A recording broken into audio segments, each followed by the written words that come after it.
Derivatives trading involves substantial risk of loss and is not suitable for all investors. Past performance is not necessarily indicative of future results. So stressful when the world's on fire.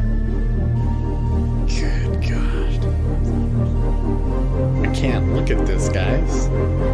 Like, my strategy is you buy it and you hope that you got a good spot. Yeah, but we all think you're crazy. You don't fight this. No way. The markets are freaking out and you don't think that anything is wrong? Come back tomorrow and I'll lose it all. Should be fun. Good morning. I should look at the camera. Good morning, everybody. It's the 26th. And we got actually some good economic news today. We get Case-Shiller Home Price Index, consumer confidence, new home sales, Richmond Fed Manufacturing Index. Is there anything else? Oh, yes. Treasury purchases. And then we get a 2-year note auction. So we got a good slate of stuff today. Treasuries are already selling off once again. So like they do this at the very beginning every time.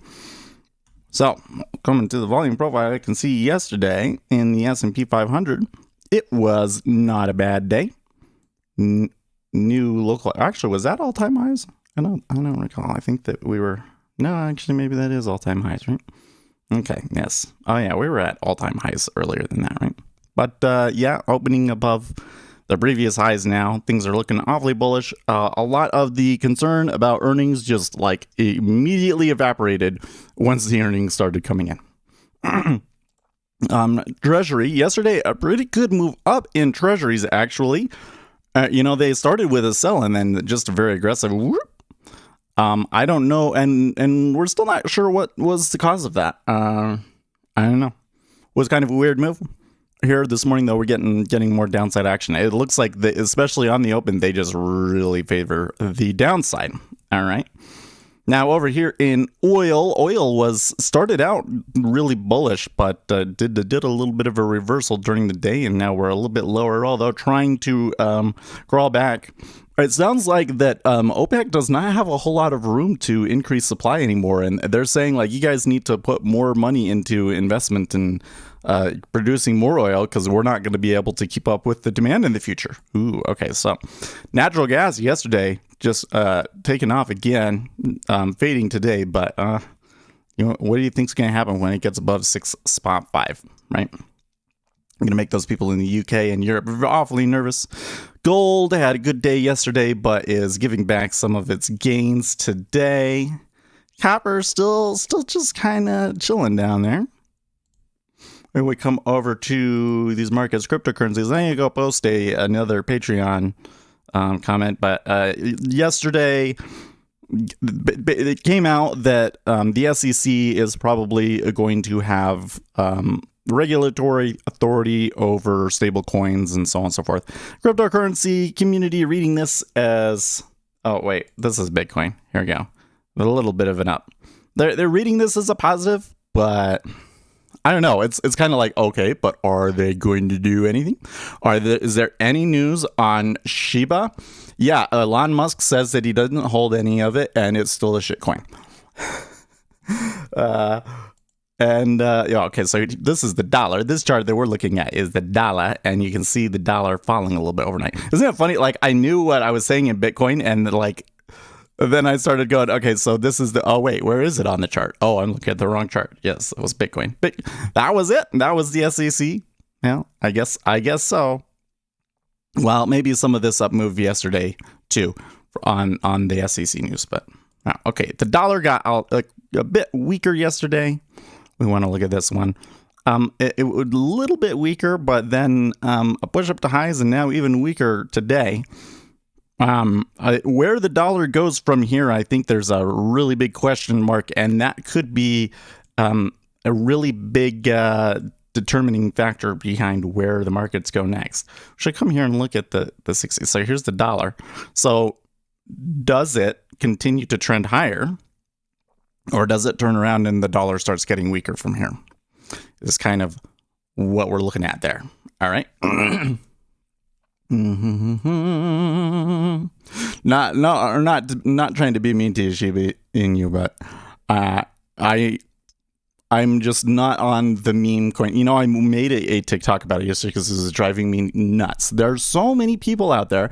They aren't providing people with like any information. They're not teaching you about the stocks or the fundamentals. They're not talking about how the market works. They're not talking about market microstructure. All they do is they hype up stocks that they already own. And I'm just so sick of it. I'm just so sick of it. You know, yeah, you can make money on hype and everything, but you've got to know that more people are coming in. Oh, which reminds me, we need to go and check our stocks, shouldn't we? And yes, I do not have the robot on. We'll turn on him.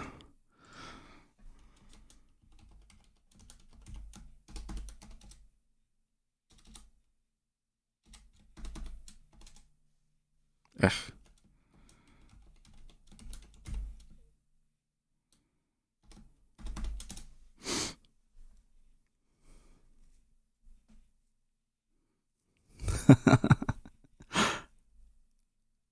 Okay.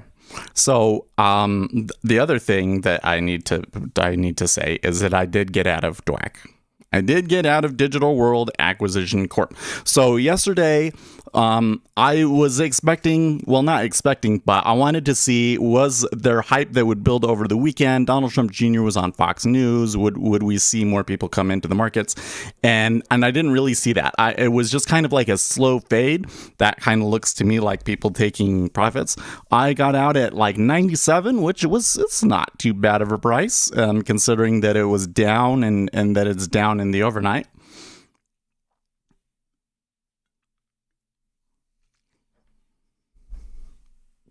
Did you get in? Yeah, I got in on day one. I bought 18, sold 9 to 7.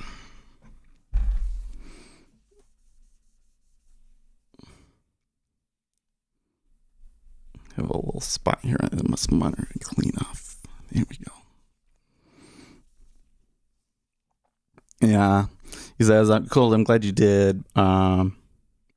This business model is not well thought out, and they don't have the tech savvy to pull that off." I think. Well, it's not even that. Like, what business? You gotta understand. This is not like everybody keeps treating this like. I see a lot of people say this is a scam. Yada yada yada. No, like I think they're being pretty upfront about what it is. What they're trying to do is a little bit crazy. Okay, they want to start a company to take on Twitter and Google. Okay, cool. They're doing it. There's no company today. They're basically just saying we're going to start this venture and you guys can start investing in it. And I don't think that they've ever come out and said, "Oh, we have this huge," you know, that they're not lying about anything. Okay, is just there's a lot of question like how can we as investors know that they will or will not be successful with that venture? There's nothing for us to go off of, right? We don't know who their tech people are. We don't know who their senior engineers are. We don't even really know who's going to be running the new company, right? I looked at Trump's blog as a sort of dry run. No, I wouldn't look at that at all. No. So Trump's blog was really what Trump's blog ended up being was notes from the press releases from the White House, but for Donald Trump. That's really what that was. Okay, how many of you, when Donald Trump was president, went and read the statements that the White House would put out from day to day? Nah, nobody cares, right? People would read Donald Trump's Twitter. What he had was not a Twitter. It was like he was publishing a thought out press release statement every few days. So that's not going to get a lot of activity, right? No. We're talking about a social media network to rival Twitter and a streaming service, and then a news network to rival Vox News, essentially. And then eventually tech services like that would be equivalent to Azure, AWS, Google Cloud. Okay. So, but it's just the only thing that you have to go off of is Donald Trump's name. Okay, so can they pull that off? Maybe. We at this time don't have enough information to really know, as I said. But what we can know is that is Donald Trump, and there's going to be a lot of people that are going to be interested in making this happen, and there's going to be a lot of money put into it. So, right now they're at 87.71. I wouldn't be surprised if they start rotating around 100. Maybe they go lower. Maybe a lot more people take profits, but we just don't. There's. I think a lot of people are misreading what the trade is, right? Let me start that over. Orders move price. What reason do we have to believe at this moment that more orders will come or more orders won't come? I had reason to believe that more orders would come this week, and Monday came and we didn't see that, so I got out. Okay. Situation changed. I got out because I was saying I want to stay in this for the long term. Well, if the orders aren't coming, then presumably what we should see happen is this thing should come back a little bit, and you might be able to get a better entry. Now, another key thing that has come in that really changed things, was that Iceberg came in. So there is a short seller named Iceberg, and they say that the SPAC has made so much money that it essentially drowns out Donald Trump's controlling interest in the new company. Donald Trump is going to want to have control over the company. He's going to want to own 51% of the shares or whatever. And with the way that it is currently structured, that's not going to happen. And so they're predicting that they're going to have to renegotiate the terms so that Donald Trump can still hold a controlling interest in the company. And that's going to mean that, current holders are going to get washed out, right? They're going to have to issue more shares, and that's going to make their price go down. So that's why they went short yesterday. So that's another thing is you just got to look at what's pertinent and what's not. Right now, everybody's asking a question that's not really pertinent to the short-term trajectory of the stock. As can they actually pull this off and do a company? We can't make a prediction on whether that's going to happen. We don't have any information. Let them start doing it. And as they make announcements, we hired this guy and we hired this guy and we did this thing, right? And then you would trade accordingly. But until that happens, is the only thing that we have to work off of is that they're starting an investment, and what is going to go on with the actual SPAC. What is going to go on in the next 2 months as there's going to have to be a vote about it, and then they form the new company, and right? That's what we're looking to, right? This people trying to predict that the company is going to fall apart because of Donald Trump. I think you're trying to make a prediction that's way too far out. There's this whole, and honestly, trying to say that this venture will or will not work out because it's Donald Trump, I think is a misunderstanding about how these things work. Okay, it can work out in spite of Trump. It could fail in spite of Trump.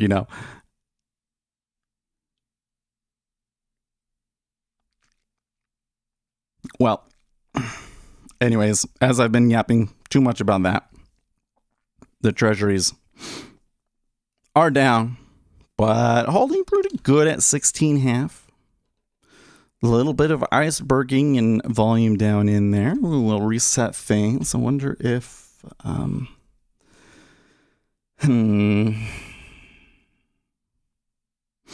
So kind of the question is are we going to get the spike back up like we did yesterday? Well, since I don't know why that occurred yesterday, plus this is still just kind of just a retracement. So I don't know. Yeah. seems like Trump is a great fundraiser, and this is exactly the kind of crazy stuff he can make work, you know? Yeah, well, like exactly. Like, well, one of the things that people really have to keep in mind is that the money coming in can make the venture successful, right? It could be that under normal circumstances, starting a tech company to rival Google, no chance. But when you have the fundraising power of Donald Trump behind you, might happen. When you have time, go check out the Human Protocol. This isn't going to involve putting my hand in a box, is it? Right-wing media already has a cult following type appeal. Yeah. The problem, though, again, is that it seems that Monday there wasn't more hype. I see a lot of people putting the money into it, but I did not see the volume and the kind of price action that I should expect to be seeing if that was actually occurring. Well, the tech will flop. Now, when we start thinking about the tech, this is where it gets kind of interesting, because the bar for the tech is not necessarily that high, right? Like they were saying, they think at least that they've exposed a test website behind, but that's, that might not be the final website, but that's just Mastodon. Like, you could go out and set that up today, right? And could they go and put that out and just brand it as Donald Trump? Yeah, they could, and people would use it. So, like, the bar for the technology is not necessarily high. They don't have to do something revolutionary that changes social media and makes everybody want to get on board with that, right?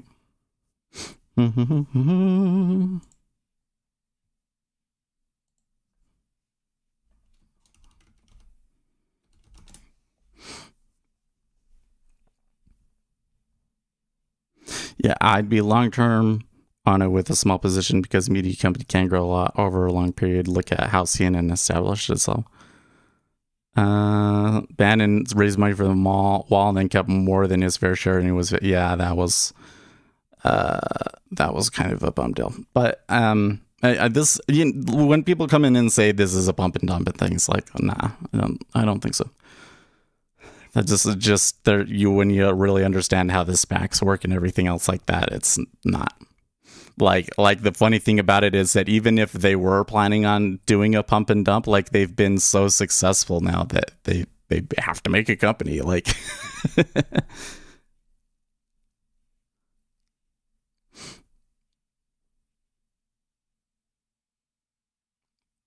yeah, I'd still wait for the bottom of this to move. Yeah, because again, like, the short term is that there's going to be a bit of drama over becoming a new company, and that's what I'm concerned about.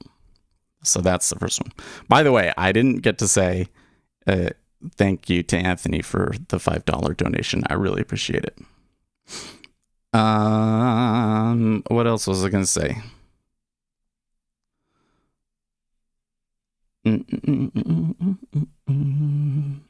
I forget.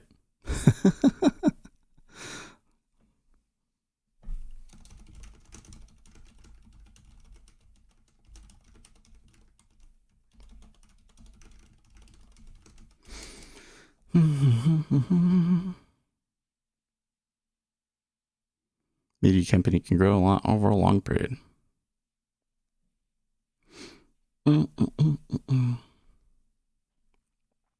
It's funny just because it's Donald Trump. Apparently, one of the hedge funds involved in this, like, immediately dumped their shares just because it was Donald Trump, which I think is kind of a dumb idea, but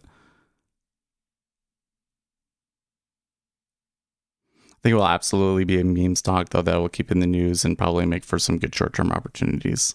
Yeah, I doubt that that's the only spike that it ever gets, right? There will be some piece of good news that we don't know about, and it will just take off again.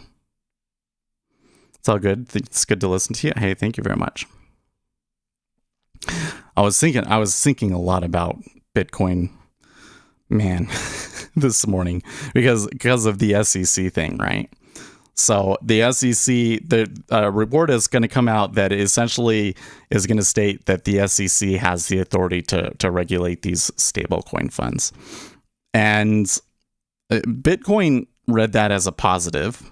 You go to like the r/Buttcoin subreddit, and they're like, there was this one that mentioned that, and they said, my body is ready. Because they're waiting for a crash. Bitcoin is in a situation where it could crash.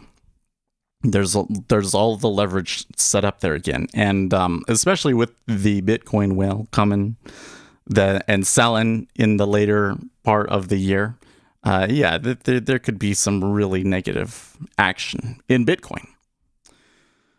Well, I don't know if the SEC is actually going to do anything about the stable coins. This may just be like we can regulate. You guys are not in compliance, but since you didn't know anymore, we're just going to say 90-90. Now you need to get in compliance. It's like, are we to the point where it's like fraud too big to fail or something? Like, it's getting a little silly. That was just too good. Yeah. So now the other one we gotta talk about. Did you guys look at Tesla yesterday?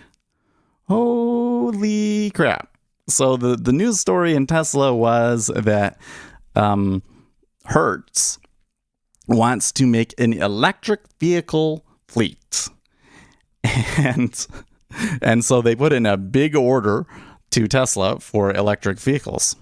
Okay. So that's good for the stock for sure. But it moved up like 10%. It was like 10%, right? Like it was the largest market cap size move ever. How is this price in Tesla justified? Literally, they made like a $12 billion deal or something like that, and the market cap of this moved up like 50 billion or something. It is just insane. Like, not justified by the fundamentals. Now, there's like a lot of funky stuff going on with options, because I think some people had puts and this pushed it far enough up that like those guys are screwed, and so that's probably why it moved up so much. But man, you just keep seeing like insane move after insane move, and everybody's kind of chasing these things, and it's meh. Like, chasing doesn't work. Yeah, it's definitely a short squeeze, Gus.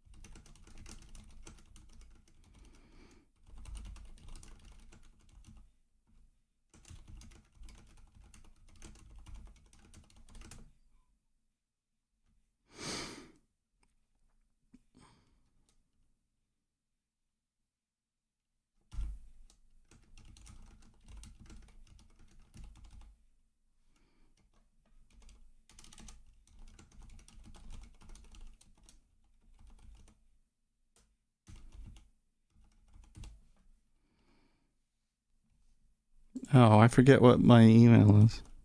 Yeah, it is Proton. Okay. Wasn't sure if it was like Proton or...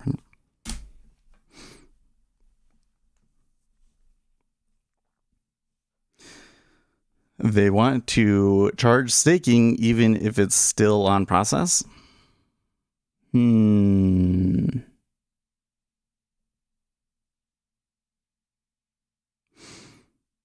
I saw the news on Tesla last night and wonder if this uptick was caused by their announcement that Tesla expects to have vehicles available in 2022, maybe having a date raised expectations.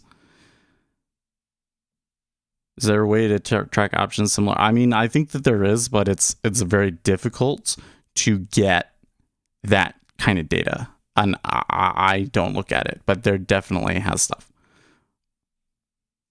Okay, yeah. So anyways, on the Hertz thing, I did see a couple of other theories about this. I mean, it's almost certainly options. Okay, but another thing is that people were saying that this is maybe like a watershed moment, like the point at which electric vehicles become popular enough that it really becomes a viable and mainstream thing, that enough holdouts now are coming along with the idea that their future looks really, really bright, and therefore it justifies the price moving further than what the deal is actually worth. Maybe. And a lot of people continue to say, well, it's because Tesla's not actually a car company. It's this company and that company and all this. Okay, listen.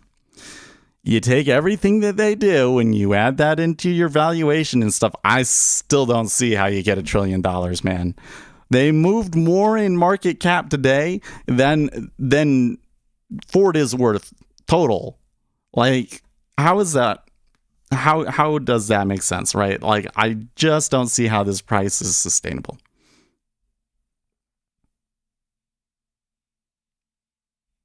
Tesla also seems to be looking into phones. What? Really?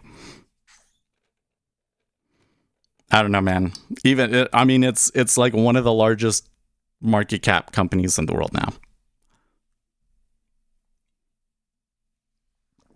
For a company that was only profitable, like became profitable last year. Come on. How do you justify that valuation? I don't get it. Show me the spreadsheet that says that this price is justified. That's what I want to see. Show me the spreadsheet. It's just crazy.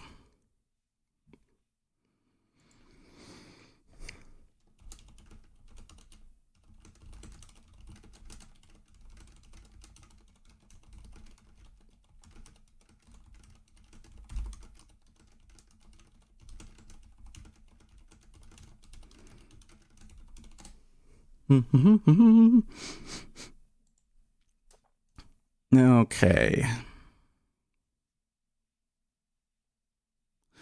So I need to be checking out here on Twitter. I didn't really look around what's going on. Supply chain issues to reduce European div industrials revenue. Oh, I don't have the squawk on, by the way. That might help too.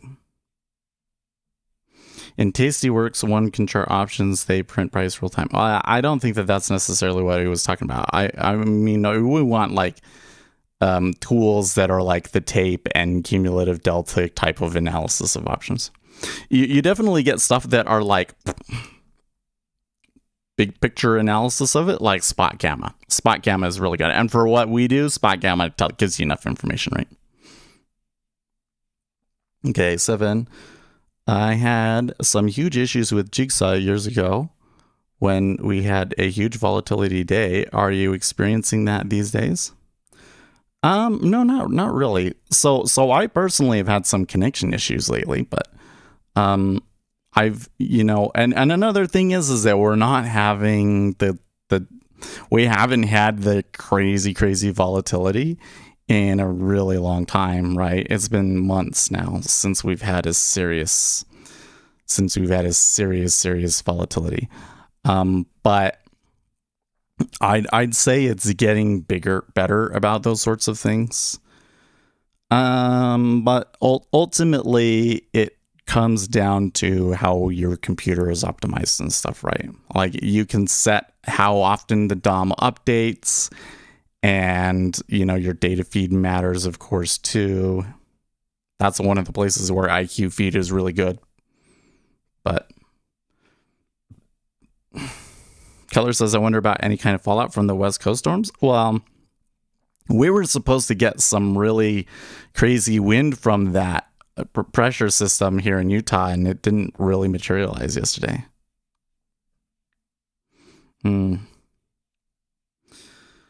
Well, Sierra handles things well too. I'm not a huge fan of Sierra, but it's acceptable. Normal rain. And yeah, let me come over to my local weather station. So it is raining today. Yeah, and then it's not expected to be very rainy after that. Yeah. Well, it may end up becoming like a big deal when it gets to the east. That's happened before, but as of so far, this storm has been a little bit of a dud for me. So,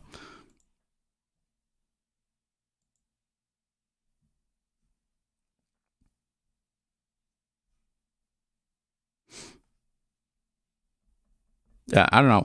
I these days I'm just thinking about it. Like when you have a problem, I think that it's at this point more likely to be your data feed than it is your platform. Unless it's like a really so for instance, one of the issues that I saw was that that there was this whole thing about when you exit a position, does it exit your position first or does it cancel your other orders first? And some people have reasons to want one versus the other. So we had a friend that it had changed, and then their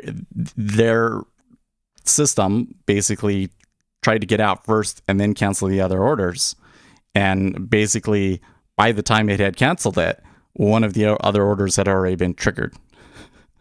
And so they were like stuck in a position.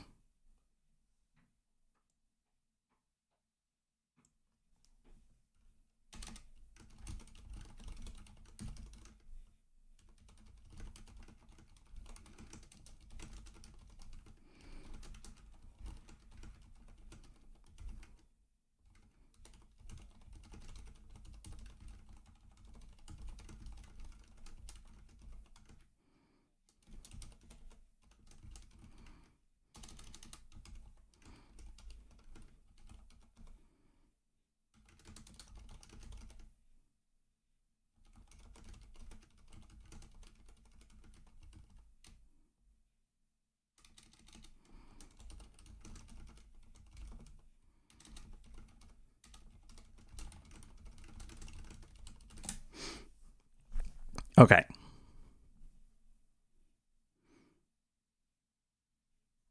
Windows 95. By the way, on the Windows 11 thing, wouldn't from what I've seen, I haven't tried using it, but from what I've seen for day traders, upgrading to Windows 11 not worth it right now.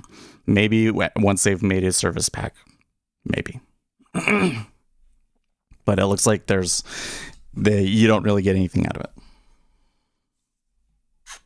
Since you're talking about Windows.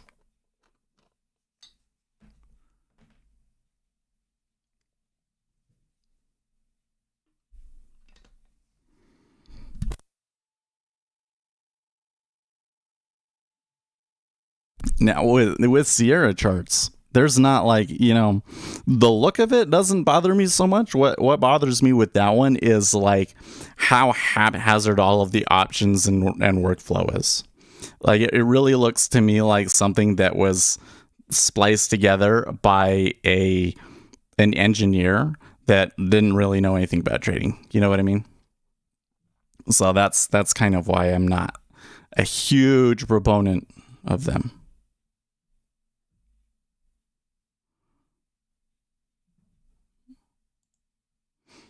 Speculator Seth Coin. No thanks.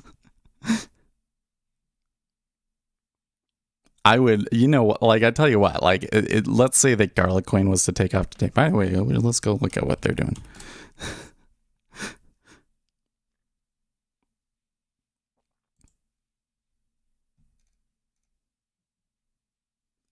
They're still doing okay. When I become a Garlic Coin millionaire, and I say when, I think one of the things that's always going to be going through my mind, one of the questions is going to be like, well, was it just the Garlic Coin? Like I got the Garlic Coin, and then that was the only big one that I ever hit, and I'm only a success because of Garlic Coin. You know what I mean?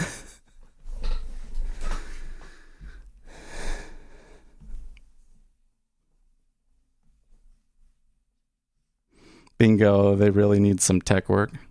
Well, I wouldn't even say tech work. They need a design engineer. They need like a, what do they call it?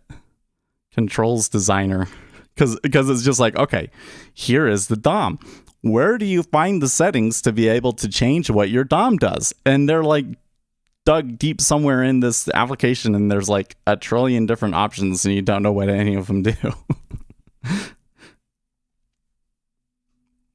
Right. And that wouldn't be such a big deal. It's just like, okay, so you just got to learn the application, right? Yeah, they need like a one of Apple's UI people. So yeah, they need a UI designer. That's what we call it, a UI designer. But the problem that I have with it is that I don't think that somebody that was actually using this to trade would design it like that. So that's what bothers me about it, is I don't think that Sierra Charts is really doing their own stuff. What they're doing is they're looking at what everybody else has made, and then they're giving it to a really good C++ programmer. So the application itself is really efficient, but they're not going to come up with some really big new feature or anything like that. Because I don't think that they understand traders. Like it's not like with Jigsaw, where you got Peter Davies, who is a trader and basically made it because he was frustrated with what could be done at the time. It's not like Ninja Trader, where they've just developed such a expansive system. You know, I look at Sierra Charts and it seems like this small little outfit with a business guy and a few programmers that don't, you know.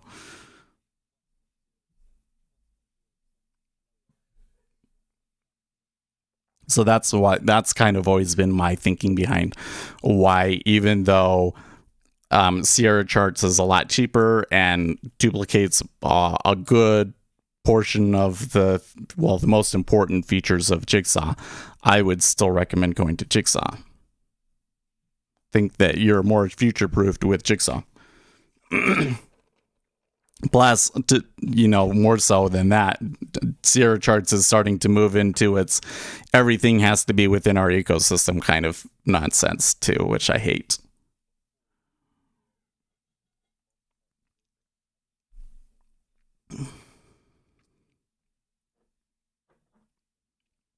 Comrade Reptiloid, I'm relatively new to order flow. Do you still recommend No BS day trading by John Grady, or are there better options now? I mean, maybe Jigsaw courses first will be better. Well, okay, so first of all, if you're starting out and you buy Jigsaw, you do get some education gets included regardless of which package you get. And the base level introductions, I think, give you a really good look at the markets.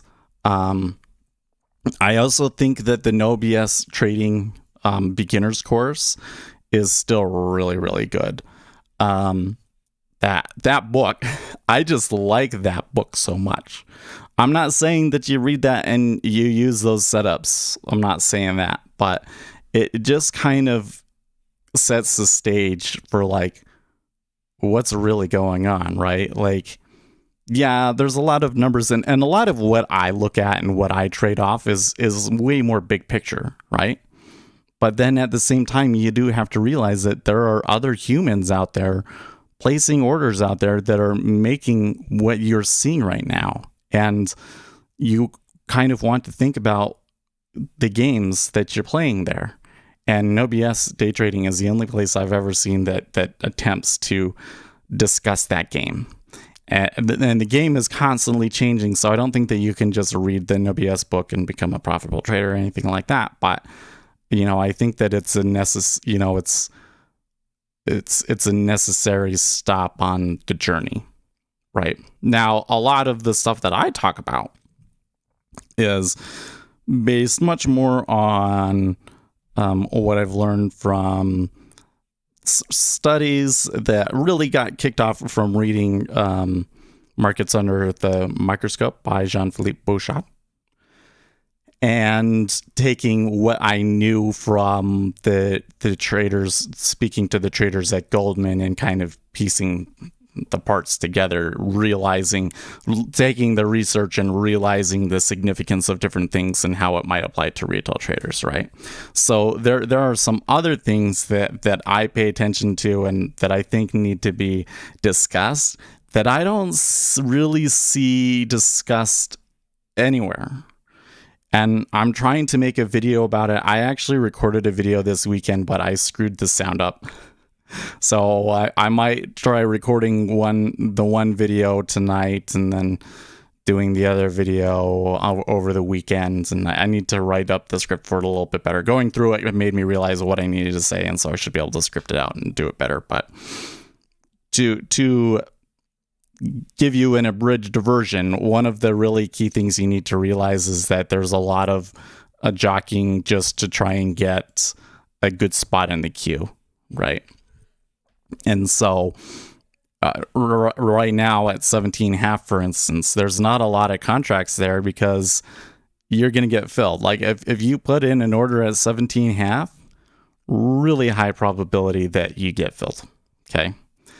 But then you're down a tick. And if you wanted to get out, you'd have to hit into 17. That's not good. Oh, look, it just changed. They stacked. But this whole thing is about getting in line. So if we started to see some orders hit into 18, I almost guarantee you that at least 500 to 1,000 of those are going to pull. Just because those are robots that never actually wanted the fill. They just wanted the spot in the queue in case the operator wanted the fill, right? So a lot of what you're looking at, you becomes a little bit more clear when you realize that, right? Because it's basically something that you have to discount. Okay, so that's the first thing.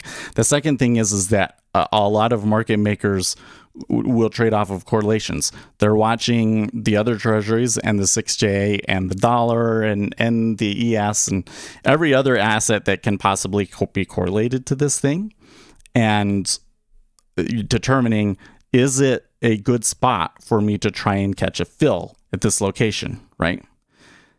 And what you can see oftentimes happen is that calculation will change, and so those robots cancel their orders. And so again, you will see a move up. You can see a move up on very little volume and just like pulling, and you're like, what the heck is going on? And the reality is that it's a correlated instrument. It's not a move that's originating in the treasury.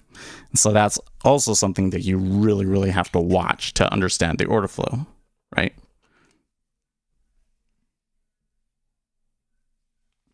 And then the last thing that I would say is that you want to try and watch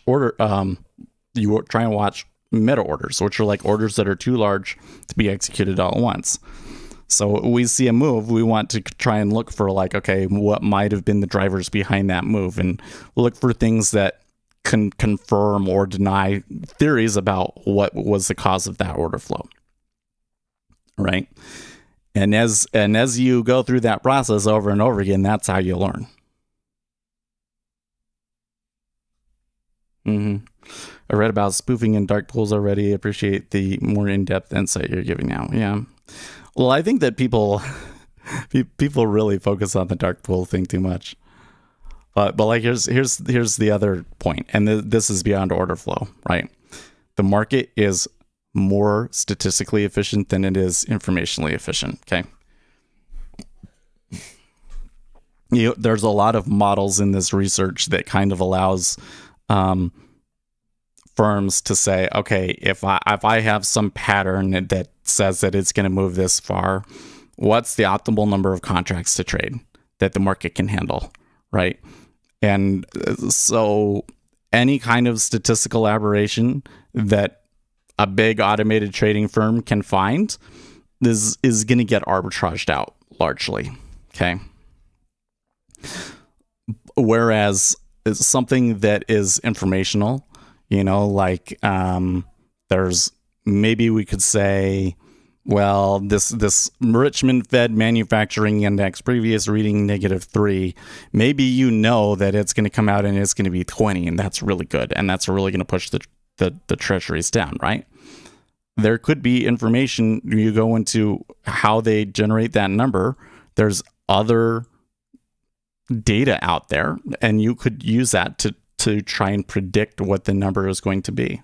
And people definitely do that with like the jobs reports, right?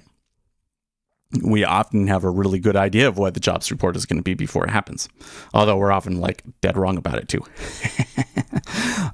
Right. But that would be informational. And people will say, well, that should already be reflected in the chart. But what we find from the research is that that's not the case at all. That the market is very informationally inefficient because there's like large institutions out there that are making transactions all the time that have absolutely nothing to do with information, and those end up being like moving the markets more than the actual information, right? So people are so focused on dark pools because that's basically like, there's information, somebody trying to factor that information into the market, but I can't actually see it. And, that just leads you to the conclusion that you should have already had to begin with, because it's the truth, is that the markets are just not informationally efficient. You can't look at the chart and say, now I know everything about this current market. You just can't. You might talk about your interview with Gary Norton here. I'm aware about Gary course even before the interview on this channel. I read both his books. Then my ultimate goal is to apply to his course. I'm a believer. Well, man. So here's the first thing. Don't be a believer, okay? I'm not saying that the course is not worth it or anything like that. I'm just saying that anytime that you put your faith in a person or a method, you're likely to be disappointed. Okay. Gary Norton has a course. I haven't taken the course. I took his yellow jacket portion of it. I'm pretty familiar. I never purchased the old course, but I'm pretty familiar with what was in the old course, the $1,000 course. And apparently this one is pretty similar, but with videos and stuff like that. So from that perspective, it sounds like it's a pretty good education system on at least the market making style of things, right? There's still a lot that would be there that I think that people that should be taught in a course, right? Like that the market is more statistically efficient than it is informationally efficient. But I digress, okay? Is it worth $1,000? Listen, if $1,000, $5,000 is something that requires a long time for you to save up, probably it's not for you, okay? I would rather that you put that money into starting a new account, right? But some people, $5,000, nothing. Take it. Yeah, 100%. It will help. But just don't get this idea in your head that, I'm going to take this course and that's the thing that's going to make me profitable. Doesn't work that way. Right? And that's why what education is worth to you is very dependent on the individual. And, you can learn this stuff on your own. You can. So most people for whom $5,000 is nothing don't need the course to begin. I wouldn't say that's true. I have really run into a number of people that they don't really know very much about trading, but they've made money in some other way. And such individuals are just not shy about dumping a couple $1,000s into something. It's really crazy. There's this one guy that I speak to on occasion, and I think he tries to speak to everybody that streams or has any kind of education out there. And man, he has put so much money into education courses, indicators, etc. Like, why do you spend all your money on this? Like, any one of those courses would have been like a good basis for people,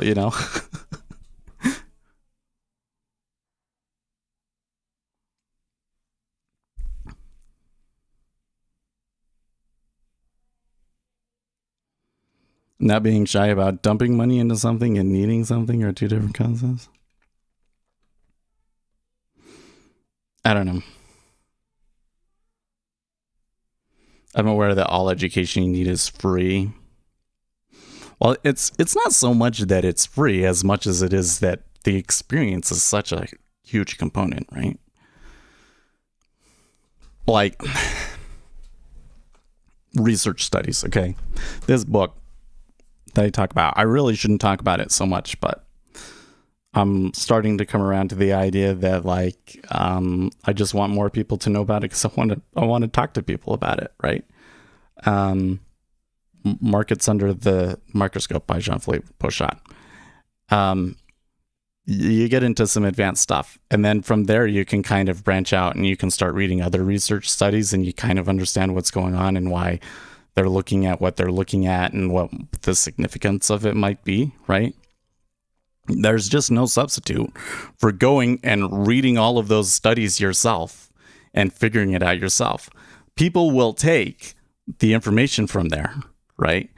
Like, for instance, Walrusian auctions that show that basically we can form liquidity holes, especially if a large transaction takes place at an area or we have a really quick move. It can create liquidity bubbles that suck price back to it, okay? This is something that they teach, like order flow people talk about, the jigsaw people talk about, right? But there's no substitute for going in, reading the story, the study, understanding the math, and understanding why it happens. There's just no substitute for it. It's like somebody will read the study and then try and relate it to somebody else and just tell them the important thing. Oh yeah, we form liquidity bubbles and these are the situations that cause it. But you're not going to know it on the same level. And so that's why I said, like, it comes down to the experience. You really need to do the research yourself, or you're just never going to be at the same level. And because this is so competitive, it's like you really have to do that, right?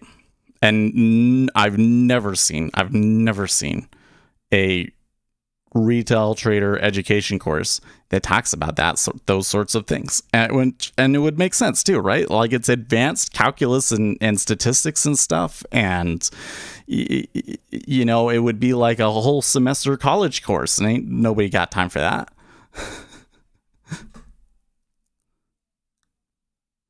You can take all the market making classes from Jesus himself. You're not gonna outperform. Well, so too, if you're talking about Gary's course, I don't think that Gary's course is trying to say that you can outperform the robots.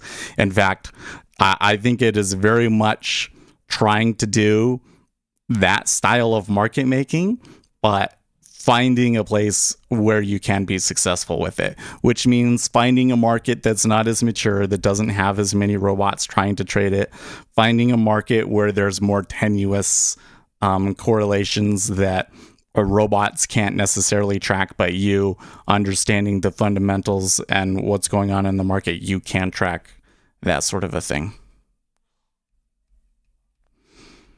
What is a liquidity hole? A liquidity hole is a location where the latent liquidity is not as high, and the areas above and below it, the latent liquidity is higher, and that tends to make a price get sucked back into that price over and over again.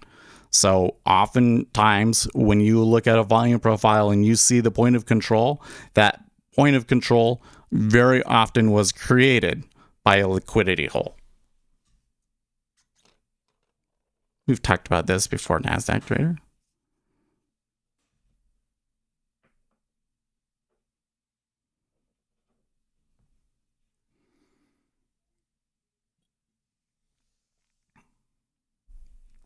A lot of what you can find is in good books. I don't know, man.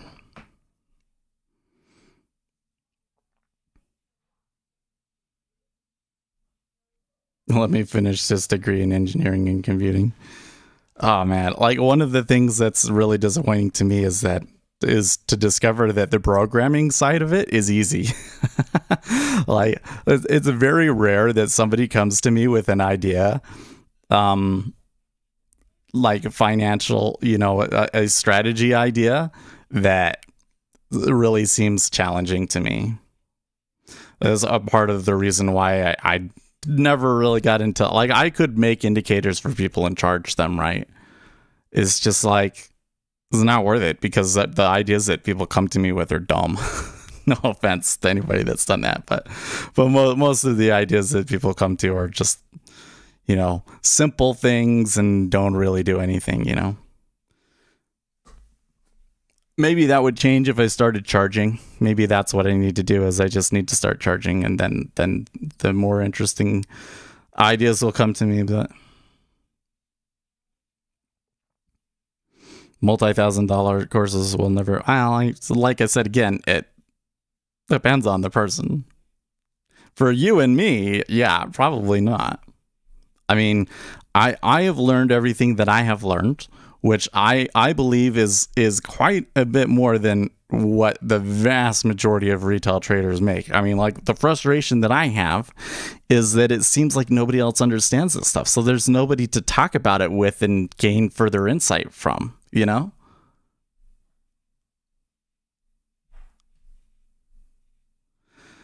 Yeah, if I'm going to spend 5K on a trading course, I have to ask myself, how long will it take me to recover that 5,000 in trading? And if you and I both know it take years, if ever at all, for the average retail trader. Yeah, but again, we're like regular people, right? I think what we're not factoring in is that the target audience for some of these courses are people that are already millionaires, right? They're already millionaires and they're bored and they want to try trading, right? That's who they're often roping in, right? Versus here, you trade, you fund a $1,500 account and that's precious to you. You know, that's to me, that's precious to me. I have way more than that I could put at risk, but I'm really comfortable doing this, and I've been doing well with it lately. So, you know, at some point I'm going to have to push myself out of my comfort zone. But for now, I want to just kind of get some established history here, right? And then we can try pushing it a little bit.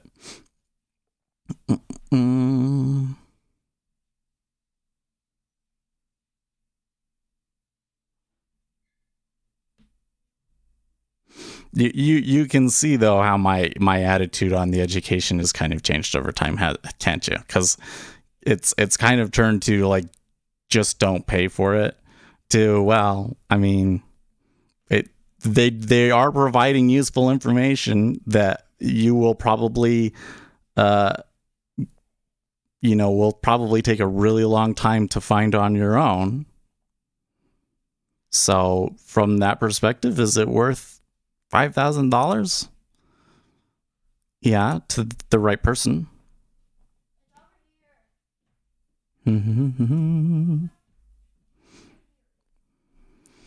How do indicators available get the DOM interview information when TradingView doesn't display it? If I get it right, they're based on PineScript. They have a lot of limitations. Okay, so if you want to trade futures, I wouldn't use TradingView, to be honest with you. I mean, I think that there's like a cumulative delta out there and everything, but like, honestly, here's the thing. The DOM is such a key tool, okay? Charts are great, but there is some information that I do not know how to get a chart to show. Like, the Vista chart is cool, but there's some things that I can't see. You can't see this whole, okay, this time it traded 1,000, this time it traded 1,000. All of a sudden, oh, only 50 contracts, what's going on? Like, charts don't show that very well. The DOM shows you everything. The DOM shows you every piece of information that is going through that market. Every order shows up on the DOM. And you can put 6 different markets next to each other and watch them all, right? You can't do that with a chart, right? So that's kind of the problem there, right? You know, if I can't trade without the DOM. I mean, the way that I have to trade without it is very different, right? Like when I've taken those equity trades, it's like a very different game.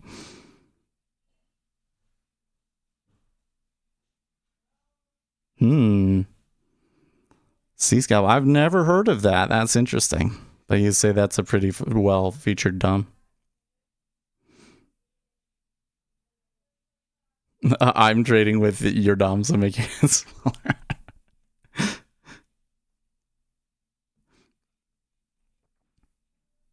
The problem with you trading off of my DOM is there's like 5-second delay and everything. I don't think that would work either.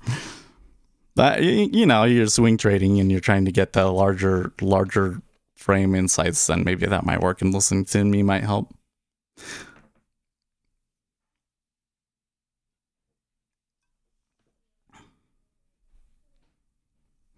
I always get you tell I always get a little irked anytime that I get any hint of like the people trying to follow you, because it's kind of antithetical to the channel, right? Like here's the thing. I love trading. My purpose in life is to enjoy financial markets and to learn as much about them as possible. And then yes, I can help you, because I want to talk to other traders. I want other people to know about this stuff so that I have people to collaborate and work with, right? And if people are just following me, if they're just here to we just want to do what you're doing, then it kind of defeats the whole purpose of it, right? Because the whole purpose isn't for me to have this horde of people following all of my trades. No, the purpose is to develop a community, to have people to collaborate with. And if you're just following me, then you won't have anything to give back. You're not actually getting better. You're not learning, right? I want you guys to go and do the research on your own. I'm kind of giving you the hints. I'm saying, well, these are the things that I've read that really mattered and insights that I pulled from it. The really key insights. And I put those ones out there because those are the insights that you need to really know what to look for, to really know, well, going and taking this course on candlestick patterns is probably going to be completely useless, right? This study over here on meta order market impact, that's the right one, right? And since I've started doing that, people start sending me studies and stuff. Unfortunately, they're usually studies that I already read, but you guys are getting there. You're getting better.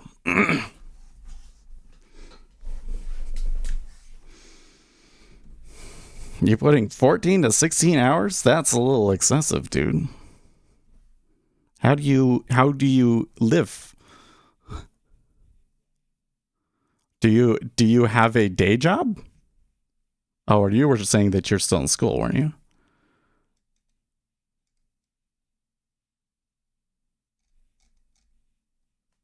I know.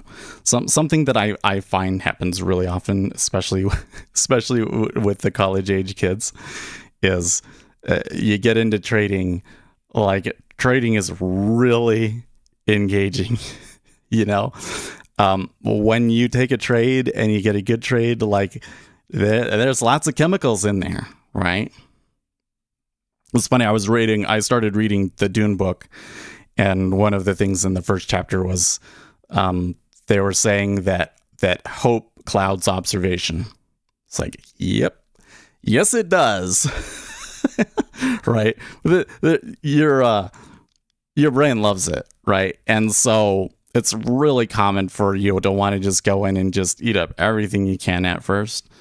And what you need to realize is that that's not sustainable. Like, it puts your brain in a state where you really don't make good decisions, and your life gets so out of balance that then you're not really in the life situation to be able to trade. So keep the balance. The balance is really important. The time that you're not trading should be preparing to trade. And yes, some of that time can be research, but I would time slot it, right? I would say I'm going to do the research or do programming for this many hours, and then I'm going to go spend time with my family for this many hours, right? Otherwise, you will burn out. You will. I'm telling you, because the stress, right? You really start trading, you have these positions going against you all the time, you start losing money, this stress will kill you.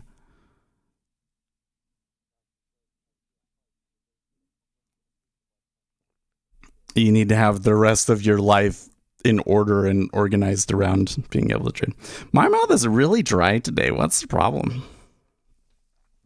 NASDAQ trader says he burned out. Yeah. I think you'll be okay, though. You're still here. Another thing you gotta remember, you're young, right? So you've got your whole life to lose money, right?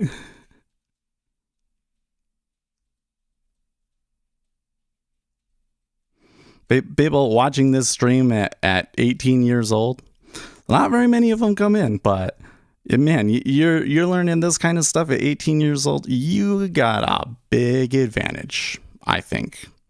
I think that's a big advantage. It'd be very different if I was able to listen to myself now, 10 years ago, 15 years ago. How much leverage do you use? I use like as little as possible. I haven't taken a live trade today. I don't know. Market's awfully quiet. Maybe after the news at the top of the hour, we get some opportunities to take some trades. And then I might take one or two contracts depending on how confident I am.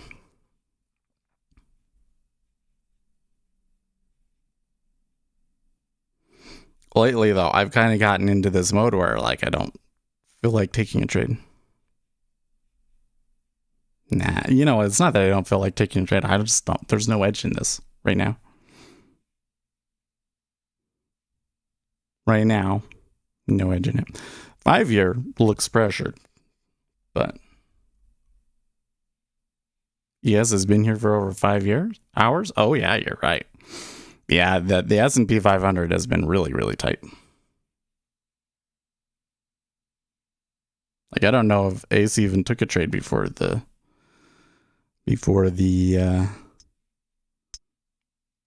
open here. Subscribe to that guy. I still haven't. Does he post that much stuff? Because I keep hearing you guys mention him, but I haven't really. John Grady, yeah, he has. He doesn't really post a whole lot though, unfortunately. That's how I find. Now that's another thing is I'll there will be threads and stuff like. I'll see a thread on Futures.io or Reddit, and they'll be like, like YouTube people, are there people that trade live or YouTube channels that are really good to watch? And you guys never mention me. Why am I never mentioned? Guys, come on. So are you all trying to, that's what it is. You're all trying to keep the secret to yourself. You're like, that guy, he's got some good stuff. I don't want everybody else to know it. We can't let him get popular, so you don't share it. That's what's going on. I don't blame you. But you know what? The more that this, the better that this channel does, the more resources we're going to have to be able to put back into doing this even better. Like, we talk about education courses, and I'm like, well, I don't know. It's not like I would never do education. It's that I want to trade, If this YouTube channel was making, had like 20,000 subscribers or whatever the deal is, we could probably put more resources into making education sorts of things. There should be a college course on some of this sort of stuff. Maybe that would put us in the position to start a college course about it, Okay, so Ace went short. Does kind of seem like the ES. Well, I don't know.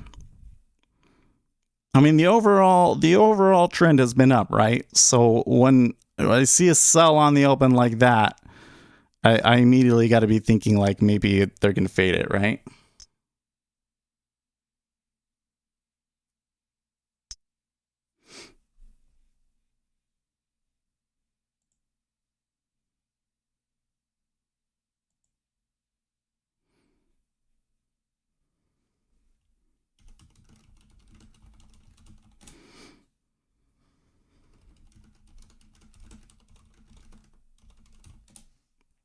The financial juice guy is chatting to me about their tick strike tool.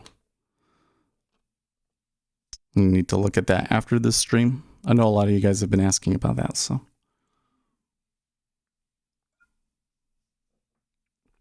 I'll be able to take a look at it. So Ace hit his target and he says out. So you're not even going to try and let it run?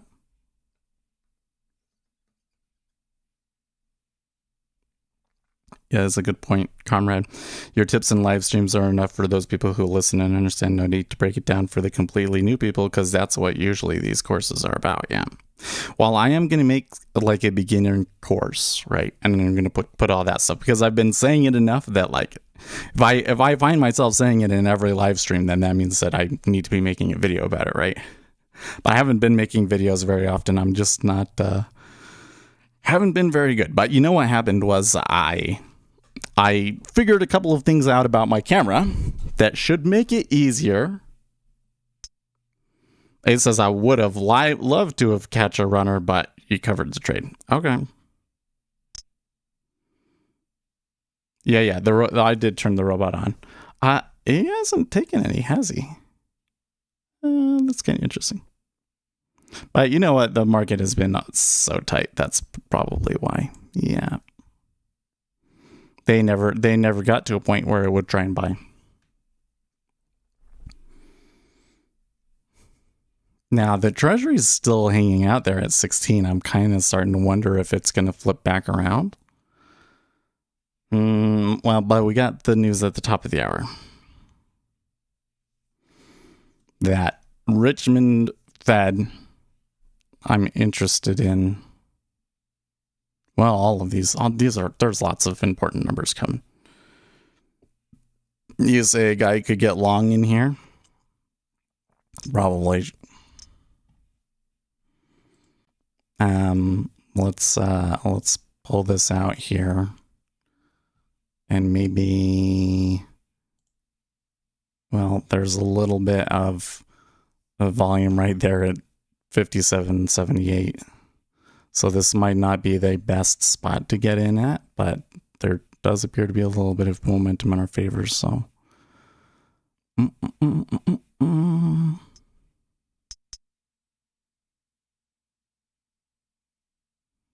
nope. That's what I was worried about.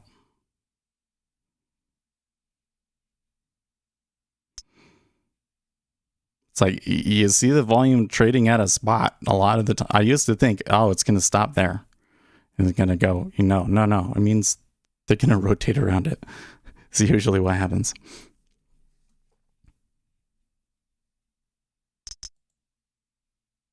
Okay, so the treasuries are making a new low there. Well, they're equaling the overnight low. Is there more before that? 15. Yeah, 15 was the overnight low.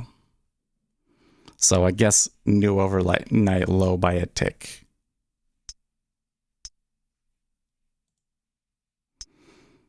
Please, please, please, please, please, please, please. I know. I hate it when it's like it's so close and then, yeah. Isn't that annoying?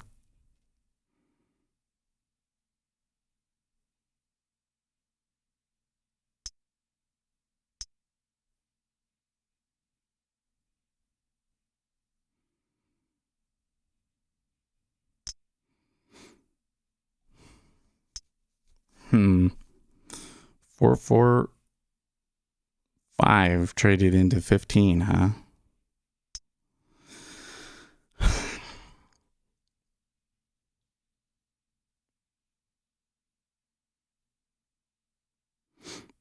That kind of makes me think that they're going to try and push a little bit further in the treasury. Like it does look like the rates are rising here as the S&P 500 goes risk on. I know there's still a couple of things happening today that could cause them to want to buy the treasuries, and I don't know.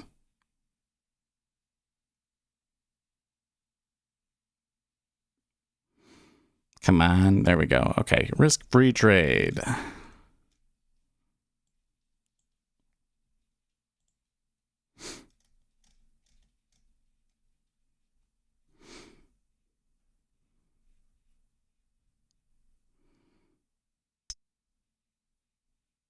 You didn't get in, but now you have FOMO.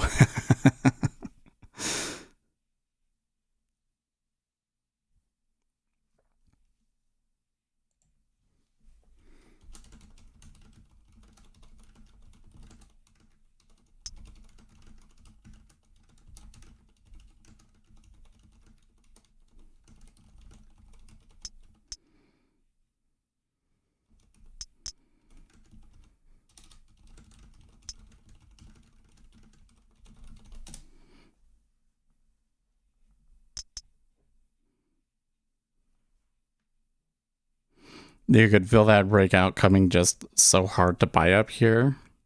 Well, it's not even that. It's like you notice that the S&P 500 will have a bout of buying and a bout of selling on the open no matter what, right? Like there are stocks out there that didn't do well, or maybe they did do well, but people are holding overnight and they want to sell on the open, and they just want to get out of it. So there's always some amount of selling. There's always some amount of buying, people trying to buy in on the plays that they can play in the morning. So, and they don't do it all at the same time. They let it sort itself out. So if we're coming in on a day and we're bullish, because the market just seems bullish and earnings have been good, right? Then we should expect there to be a little bit of selling first before we get in.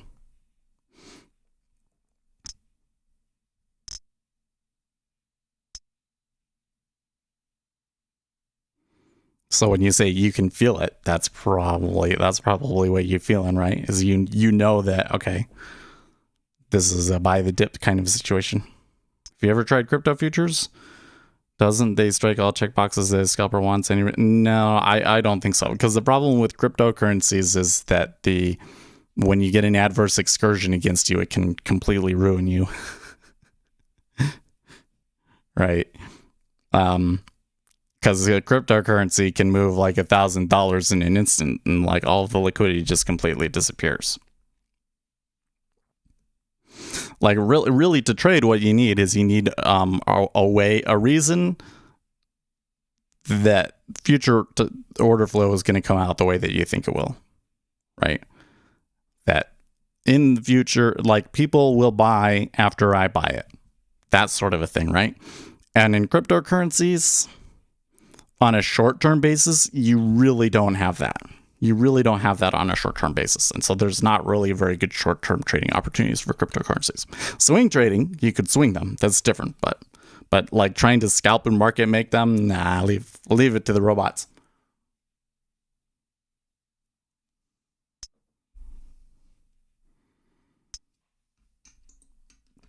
Okay, so while the treasuries did trade new lows, they're still being a little lackadaisical about it. If it does continue to go down, it's going to be one of those really slow creeper moves, right? Where it just keeps going and going and nobody can stop it. Even though at every moment it seems like it's going to turn around.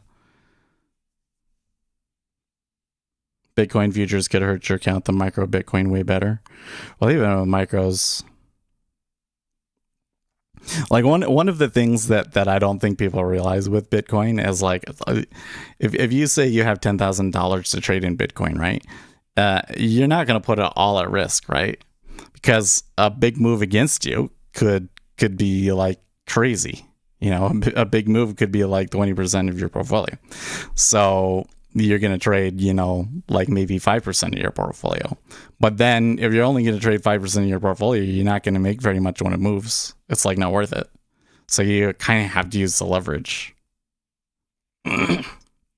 So that's why everybody's like, why would you trade leverage with Bitcoin when it already moves crazy? Well, that's why they use the leverage. And even then, sometimes they just get their accounts wiped.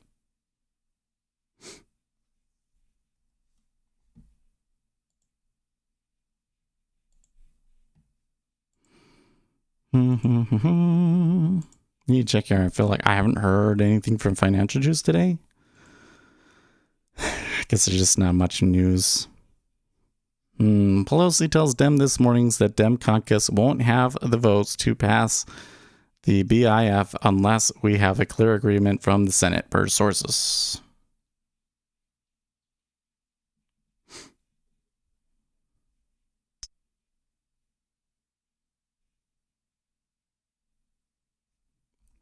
There we go. I think that I didn't really actually have it running, and refreshing the page, I think, fixed setup.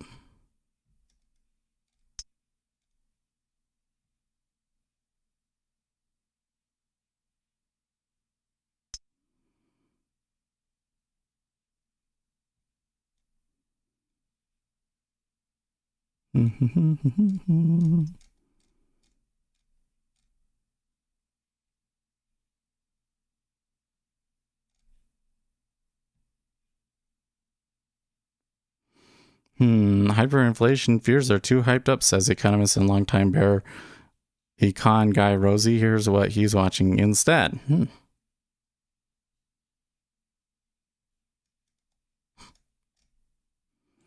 Gosh. So like on DWAC, this is the thing that drives me crazy, right? Or they're like, okay, but what if tomorrow DWAC announced a deal with GNUS to play Cartoon Network on DWAC, right? Like, you're trying to pump your stock using another stock, even though there's no reason for us to believe that would happen.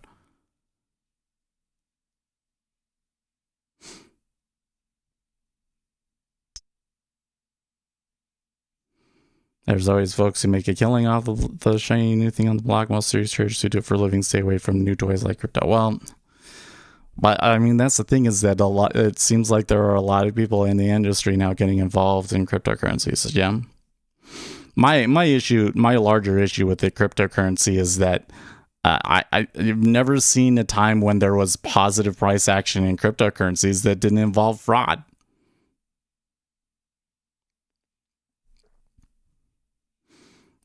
Everybody's getting all excited about it, and I'm like, yeah, but you realize that the reason it keeps going up is because there's fraud, right?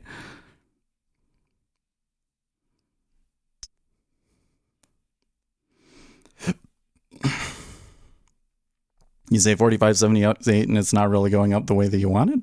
I think we're okay.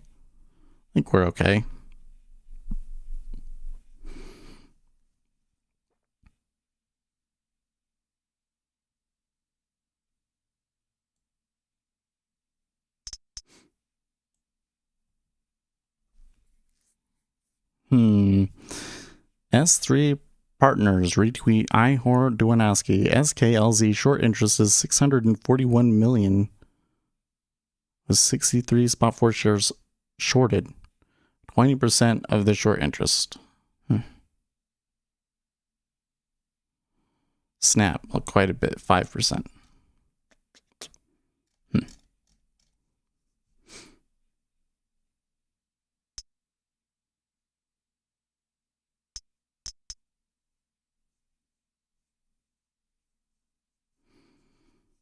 I'm still looking at, like, should I be long micro treasury futures?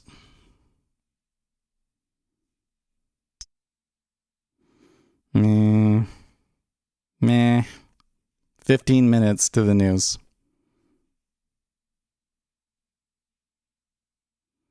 Some big sell orders on the S. Well, they did come back there quite a bit, didn't they? In fact, the cumulative delta for the session is maybe about to turn negative. That doesn't necessarily mean we're going to move down, but it is unusual and curious.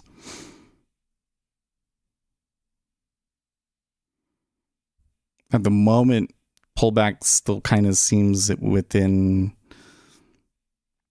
normal parameters.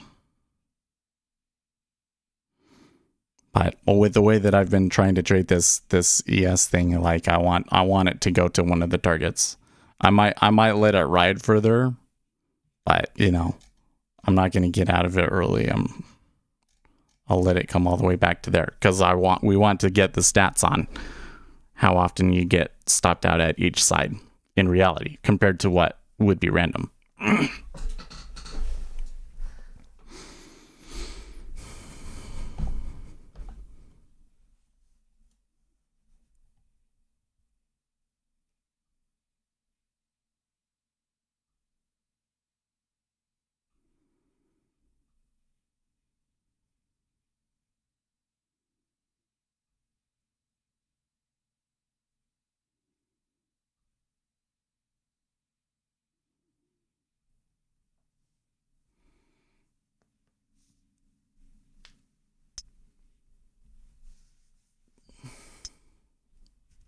Pelosi on the social spending package. Let me know if you have any unease, because we need to have a very strong vote.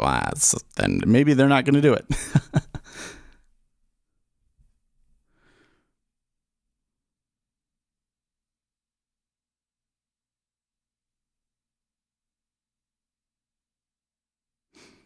Hmm. There are some simple strategies combining free screeners that show your big volume limit orders and disbalances on important technical levels. Hmm. There are some strategies that just buy the S&P 500. And, yeah, you get what I mean?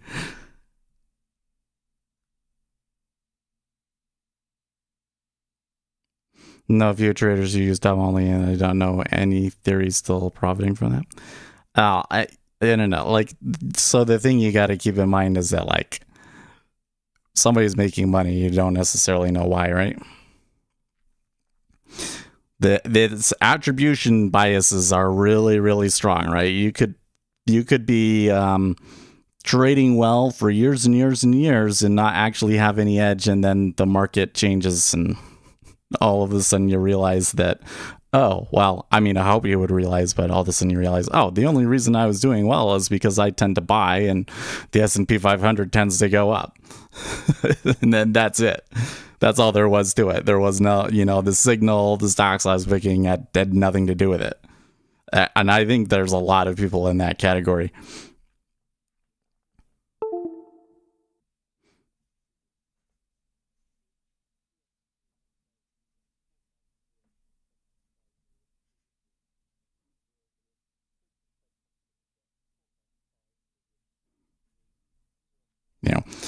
When those bear markets come along, everybody gets stopped out,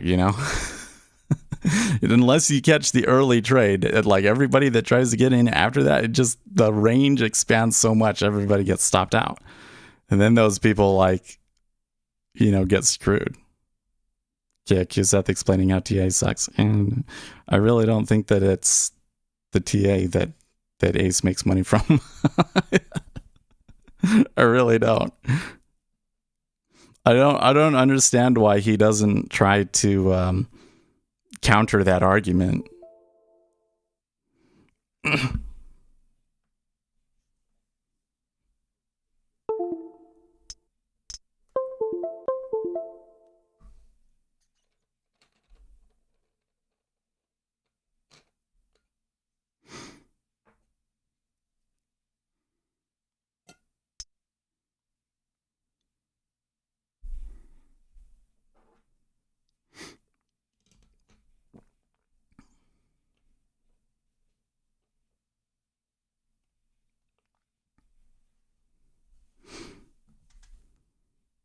Man, I just can't stop buying ATT. Oh, really? So I thought, Uzi, remember when it was like, oh, I've been stocking AT&T, and then Warren Buffett bought it, and it jumped up because Warren Buffett had bought some, and was like, it's been down since then. At first I was like, well, maybe you need to wait, but like, it's been down since then, and now I'm starting to be like, well, maybe you should be putting more into it. Who can counter an argument? You could try and make at least one counterpoint. I don't know.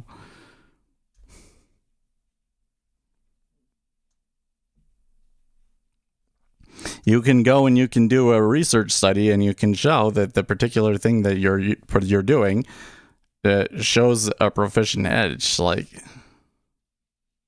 all I know is it's cheap with a good dividend. Yeah. Well, it is cheap. Like, it seems to me like cheap and could benefit from 5G. Like, I think 5G is something that you want to have some exposure to.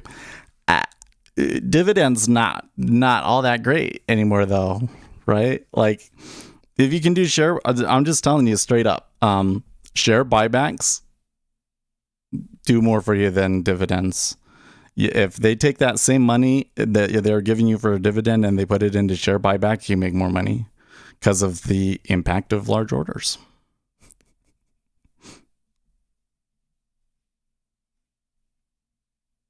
This sounds like work. No. See, this is what you guys do. I'm telling you, I know that you don't think this is what you're doing, but I'm telling you, this is what you're doing. You don't want to do the research because you're afraid of what you will find.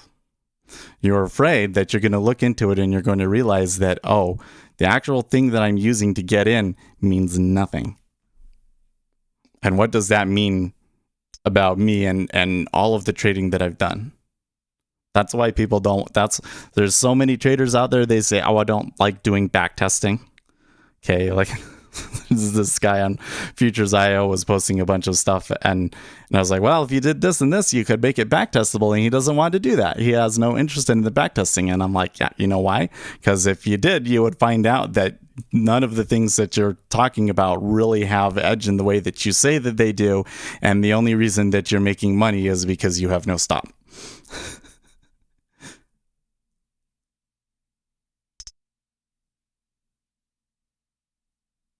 Venmo made me a deal, so now I own some of that garbage.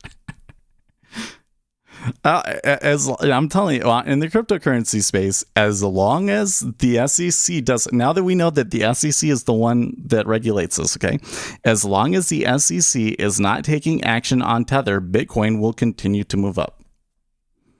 And yeah, there will be crashes and everything, but they won't be complete crashes.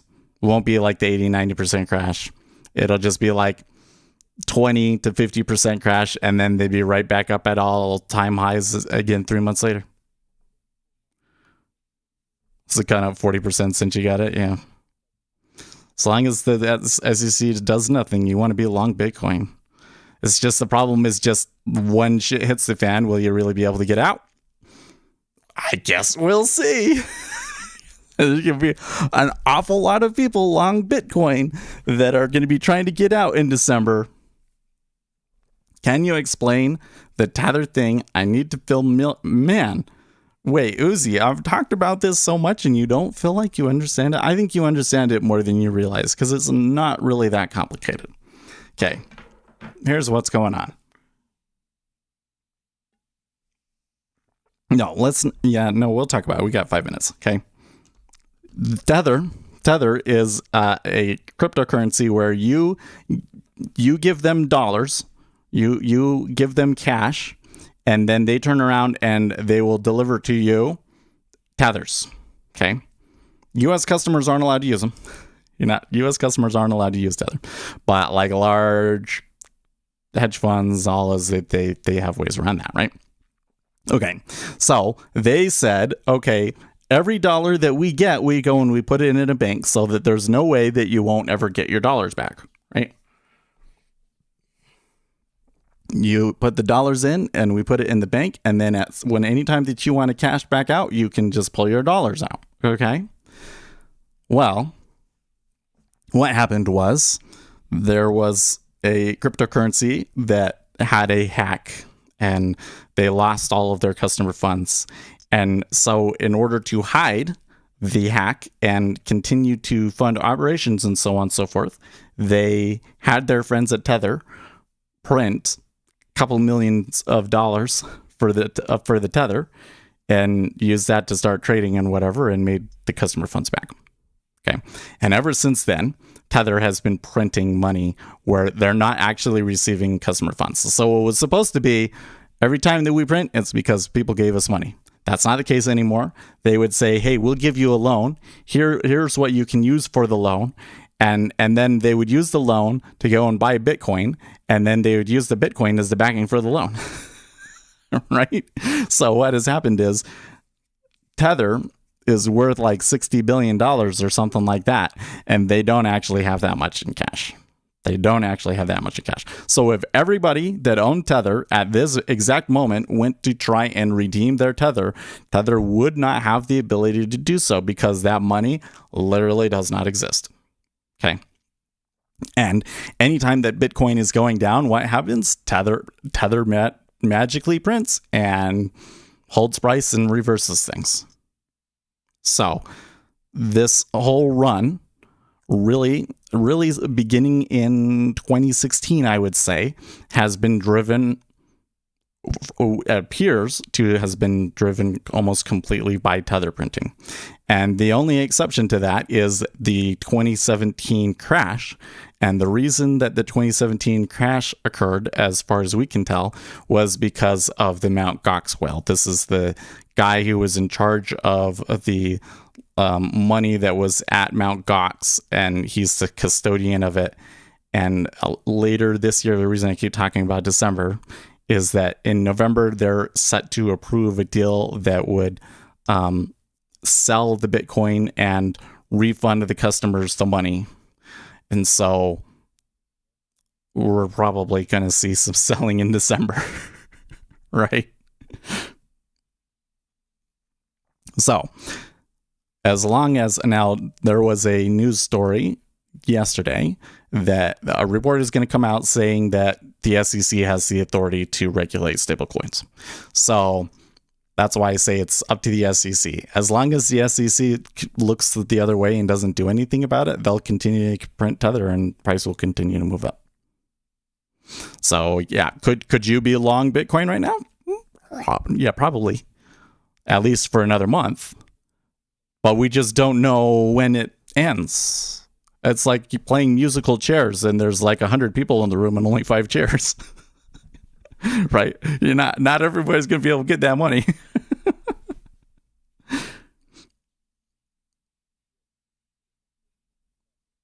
Okay, here's the consumer confidence. Higher than expected. I think I want to buy.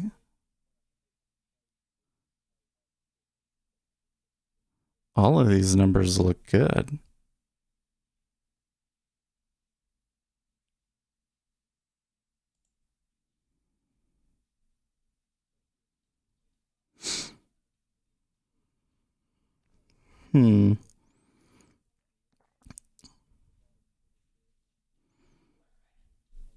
So new home sales was 800,000 versus an expected 756. Consumer confidence was 113 versus 108. Richmond Fed was 12 versus 5. New home sales month over month was 14 versus 2.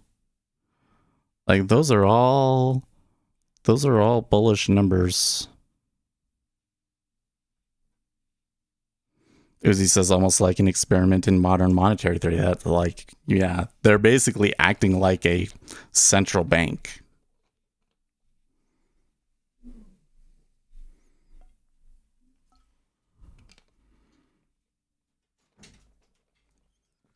Yes, dear. Yes. We are on baby duty. Or baby, I shouldn't call it duty. It's baby watch. We are on baby watch. Well, I think that should be enough to push the S&P 500 up to new highs. But oh, look at that sweep sell. Well, and the treasuries are starting to see the pressure a little bit now. It's only been one tick down, though. I'm not seeing anything. Do you think that they will? Well, the curve has been flattening all night. Might we see a bit of steepening here?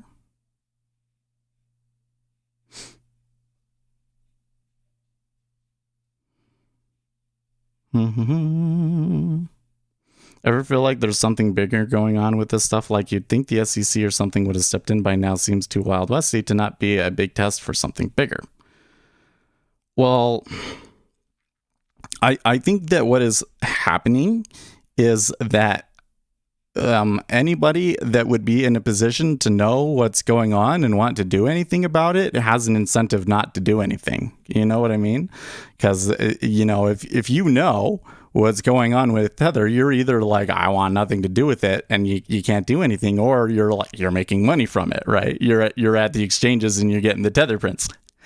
And then you have the regulators, and the regulators don't want to just be in and like, okay, we're going to destroy cryptocurrencies now, because everyone will say, well, cryptocurrency was a good idea, but if it wasn't for Gensler at the SEC doing that thing that he shouldn't have done, then it wouldn't have died. You know what I mean? Like they wanted to give it like the best chance possible. So even though the SEC can regulate it, I kind of wonder if that really means that they're going to do anything about Tether. Like it could be that they come in and they say, okay, well, you're not allowed to do this anymore. You have to follow the regulations. But since you didn't know any better, we're going to allow it to pass for now. And you have this much time to get in line. Like, I think that that's what might happen, which would mean that you won't be able to see cryptocurrencies pump like they have been anymore, and eventually that bubble is going to have to pop, but that it wouldn't necessarily be a the SEC comes out and makes an announcement and that's the day that they fall 90% and the bubble ends, or you know what I mean. You smell what I'm stepping in? Because it seems like Gensler in particular is quite it sounds like he might be partial to cryptocurrencies, like he wants it to work out. But we'll see what happens. 30-year leading us lower, so we are getting steepening.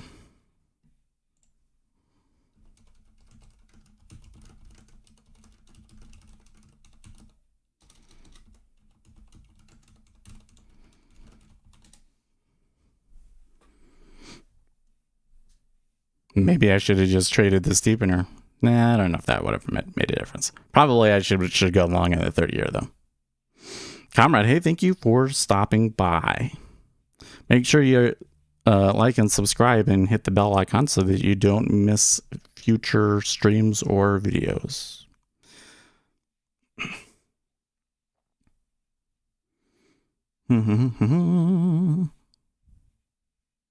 Well, S&P 500, I think it should be positive, but they're still just hanging out there around 45.80. There's the Treasury taking a little step down to the lows, but not a stack at 15 yet. There is a stack at 21 3/4 in the 5-year though.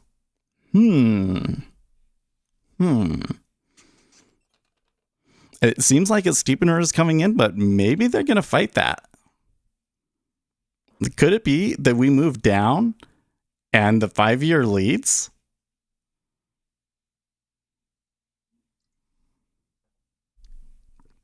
Or is this maybe a sign that they just don't have what it takes to push much further down?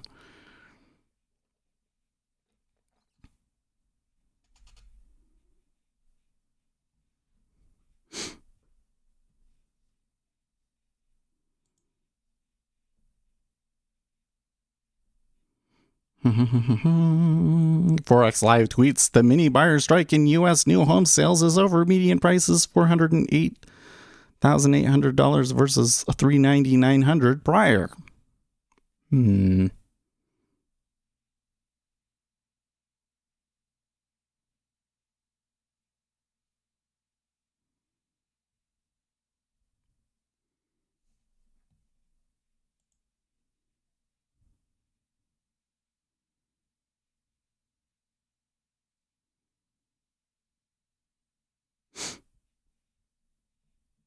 'News Squawk tweets, surprise rise in consumer confidence, no sign of pulling back due to supply side price hikes. The cycle continues. So they're suggesting that the supply side constraints and all of that are not influencing consumers to buy less stuff. Ergo, the problem gets worse.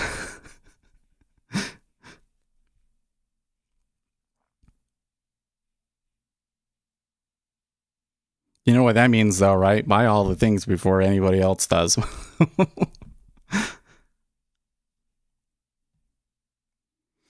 Well, gold is taking a little bit of a hit this morning. That started before this news came out. Yeah, there was this morning. So is that really to a point at which it's a big deal? Let's see. Gold.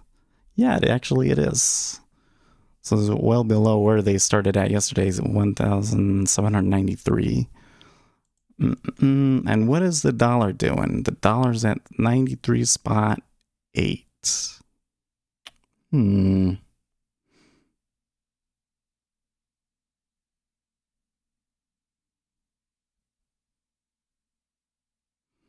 15.5 still kind of having a lot of trade at it.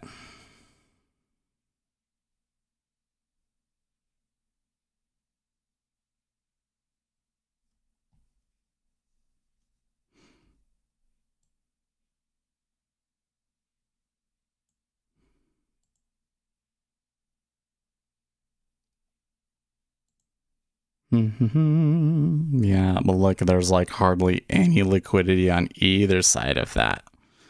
There is some in the 5-year.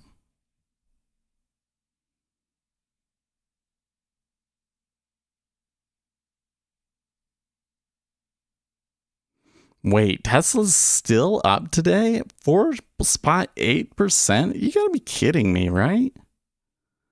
How can you have such an insane day like yesterday and then they're up another 5% today? What? That is so crazy.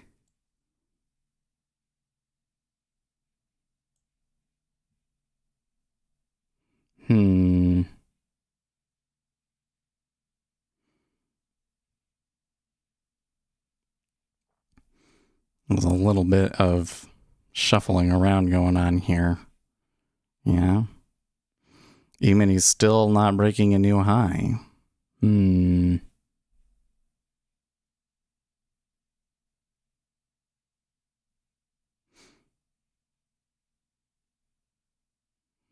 Like they all looked like the treasuries all looked poised to go lower, and then it was like the 30-year maybe it was going to go, and then the 5-year maybe it was going to go, and now they've all backed off.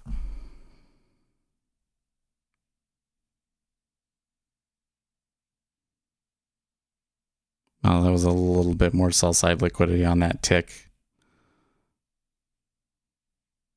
At least in the 10-year, and the 30-year was down 2 now. So maybe we will get this steepener after all. Yeah, Peter, this is exactly. I mean, I didn't have the numbers, but this is exactly what I said earlier. Hertz is buying 100,000 cars, so obviously that $4 billion sale should add $250 billion in market cap to Tesla. It absolutely makes zero sense. How does anybody justify this price?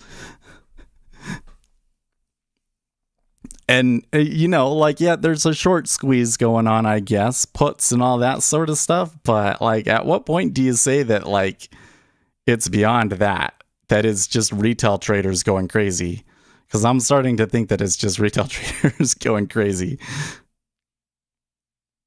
Okay, note that the 5-year uptick there. So I'm seeing more signs of spread steepening.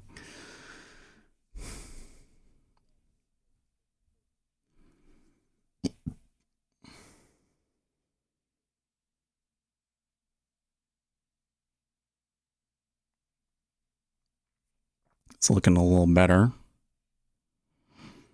Need to get a stack there at 22 in the 5-year.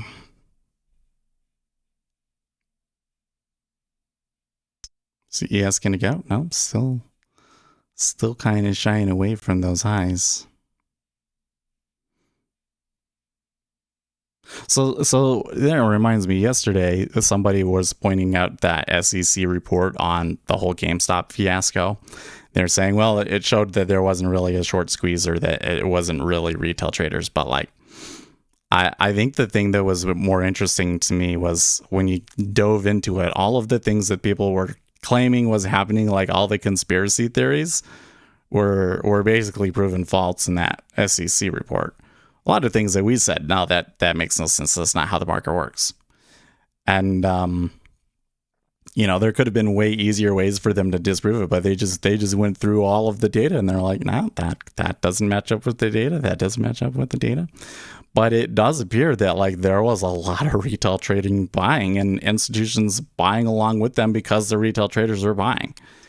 And I really have to wonder if what's going on in Tesla is being driven by the retail crowd, because it's the valuation. Just there's no universe I can see where that valuation can be justified. Okay, there's a good down tick at 0.15.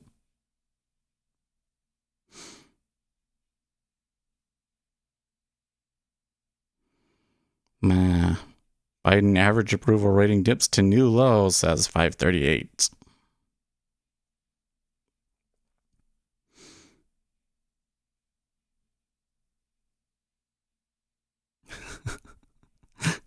Contrary to crypto media reports, the Korea Teachers Credit Union is not investing $34 billion in a Bitcoin ETF or any funds. Actually, the union safeguarding the financial welfare of Korean teachers said it wouldn't even consider it. The SEC, the folks who invest, well, I wouldn't. I mean, it's a fair point, Ace, but I would say that agencies are slow. It's not that they're incompetent. It's just you're a big organization and it's really hard to prove things. They're slow. And that's just the nature of things. Okay.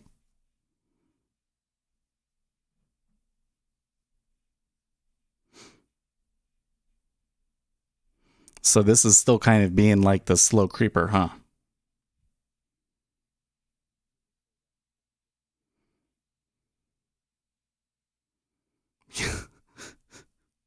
I remember during the housing bubble saying the same thing. There's no way these houses have this much value. If something smells funny, blame Toto, says Winston. Yeah, but you got to remember, valuations don't drive prices. I mean, people will trade based off of valuations, but ultimately what moves prices is orders, right? So Tesla had a positive piece of news, so people are going to buy it, and then there is like literally a cult around this stock, and there's so many retail traders that own it and watch it and want to have it, so they get overly excited, so you get a lot of buy orders. So in order to see a price come back to fundamental value, we can't just sit down and say, well, it is eventually going to come back to the fundamentals. That maybe that never happens. I don't know. Like, is it possible that something can just stay in a bubble forever? Maybe it's possible something stays in a bubble forever. But I think that really what you have to do is you have to wait for a situation where the orders are going to come. You're going to know. Like in Bitcoin, we have a really good setup here, right?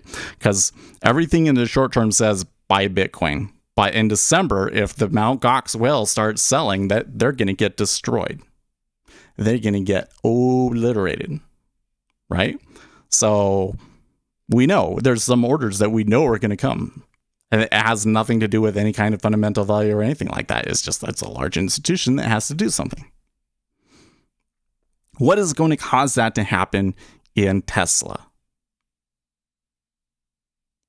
I don't know. I can't think of a situation that will cause that. That's why I'm like, maybe it will stay in a bubble forever. Like, I don't know. Maybe Tesla will just become so big and it takes over the world and Elon Musk becomes God Emperor. I don't know. At the moment, it sure seems like nothing can stop them, doesn't it? A decent amount trading there between 14.5 and 15 now, by the way.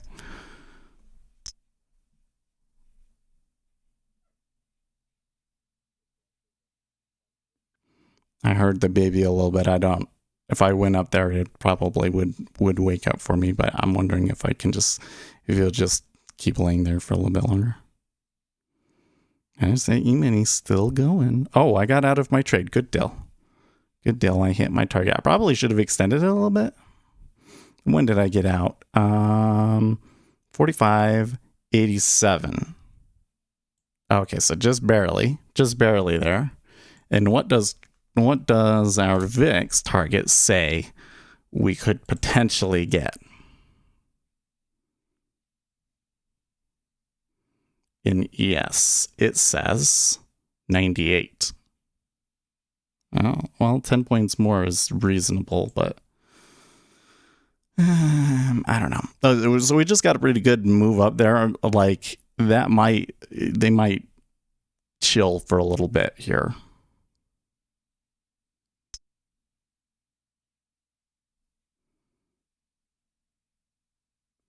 Alligator says, at best, Steepener should correct recent action, but I doubt it goes far too many risks.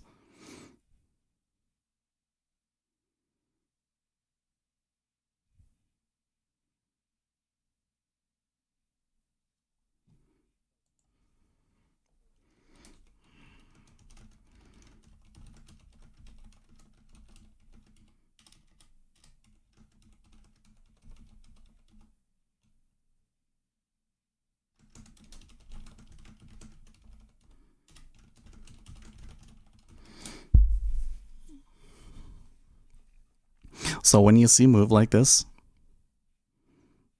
you know, it kind of seems like, it's hard, it's not really moving, etc., etc. But like when you put the context and everything else in line and you start looking at the cumulative delta on it, it's like a very slow and consistent selling. So I think that we are getting a large meta order being executed by somebody that really knows what they're doing. And this could be the kind of move in the treasury that will trick you. It will make you think that it's going to reverse there, but it will just slowly creep down. You know, it's just going to be really consistent. RJ Will says more FOMO. Yes, I really, Ace, you know how much money you could have made from Enron if you had gotten out early?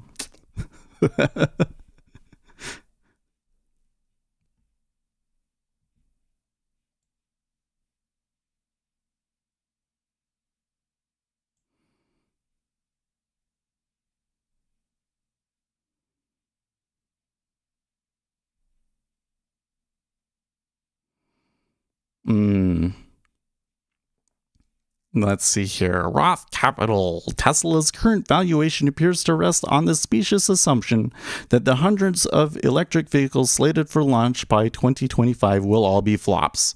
Tesla does not operate in a vacuum. Reiterate neutral $250 target. Wow. Okay. And by the way, the Treasury, they're finally giving it up a little bit.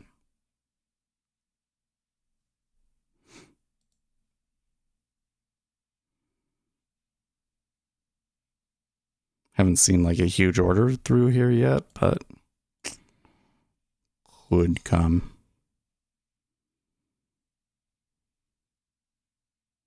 There's always another trade around the corner. Yeah, see, I'm telling you, Ace, I don't say these things to like bust your balls. I say it because I feel like that you have one thing figured out that's really, really valuable, and because you don't completely acknowledge or understand that that's where it is, you know, like once you truly understand, then you'll have this amazing power and you can give it to other people, you know?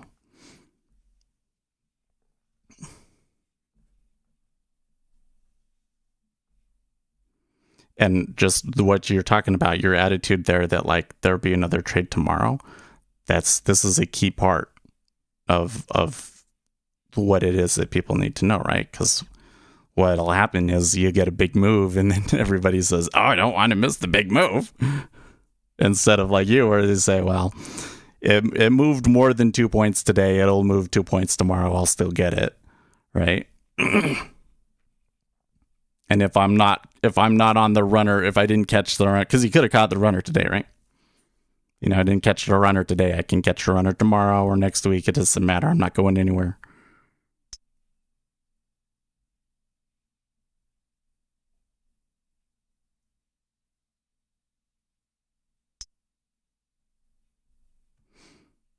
Sometimes we make money by not losing money.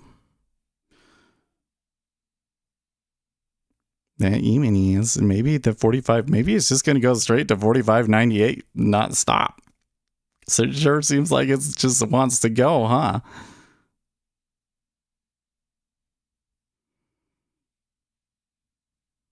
So note here in the Treasury, it's kind of like, well, they're not going, but look at the actual DOMs. Look at the numbers changing. It's actually quite active at the moment.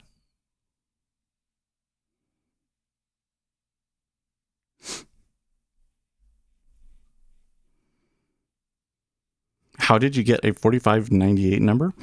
I took the open of the S&P 500 and I took the open of the VIX and I divided it by 144 or something like that. And that gives me the amount that we expect the index to move on a per day basis as estimated by the VIX at the open. And I have a video about that. Talking about where you should take your profits and volatility expected moves. I forget what it's called. Win will probably find it. I think she has. I think she has like a little window open. She's like, oh, that's this video. She goes and grabs it real quick. But yes. So there's an indicator on TradingView that I created that it will just show you the levels. But we're using the VIX. We're using implied volatility to estimate how far we're going to go that day.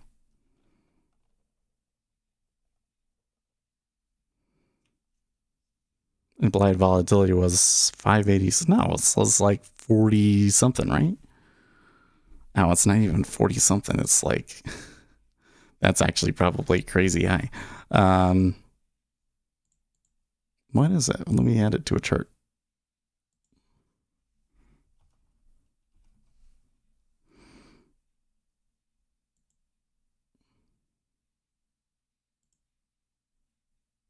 Oh yeah, 15. Yeah. 15.36. I forget the exact formula, but you can look up the code of it on TradingView. There's a little bit further.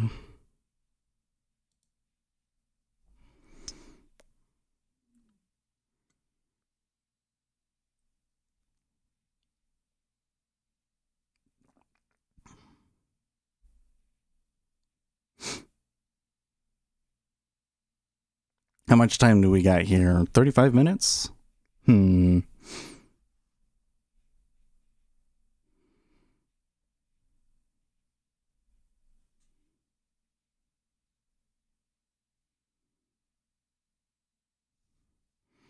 mean, this move in the 10-year is turning into a bit of a monster. I guess we're still not to... Okay, yesterday's lows was 080.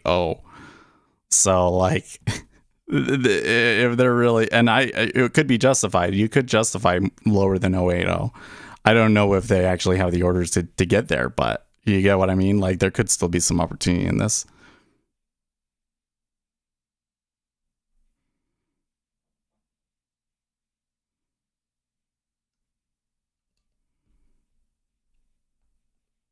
There you go. That's it. That's the video for you, bub.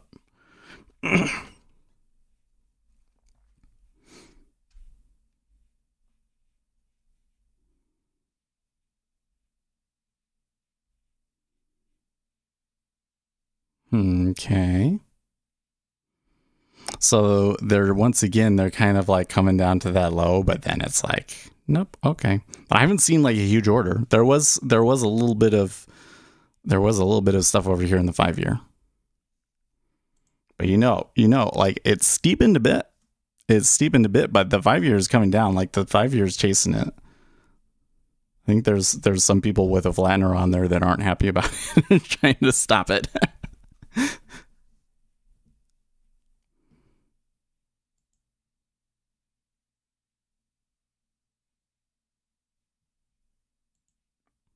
$5K by Christmas? Hey, maybe. Okay, so they didn't print into 20 for us.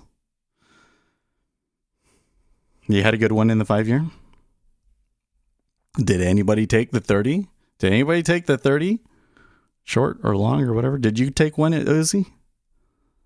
That's the one. That's the one where Uzi comes back and he's like, "Yep, I made $2,000 off." You know, we're like, "How does he do that?" No, this one is actually, I don't know. Well, the trade's not over, right? It's kind of being a tough one, but like the entry and everything was kind of easy, wasn't it? Oh, you took a handful of little guys. Oh. But you know, like the whole setup, it was like the news came out, it was all good, it was all relevant and pertinent news, and nothing was really happening. I took the move, and then later on it went. Those are some of the best. Those are the best ones, right? You take the trade on the fundamentals, and it takes a while, but eventually it comes and it moves the way that it's supposed to.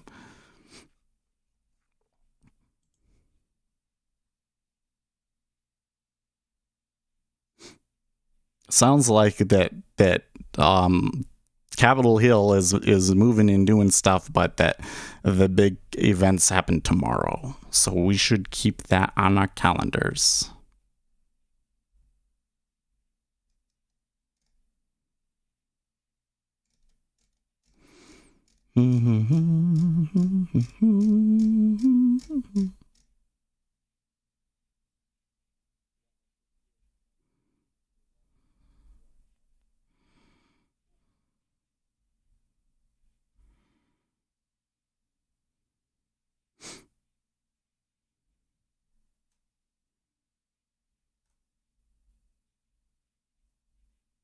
Oh, before 9:30 your time. Okay, so like an hour ago.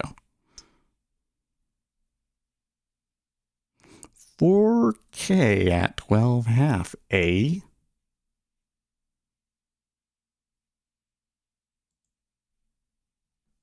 Fine.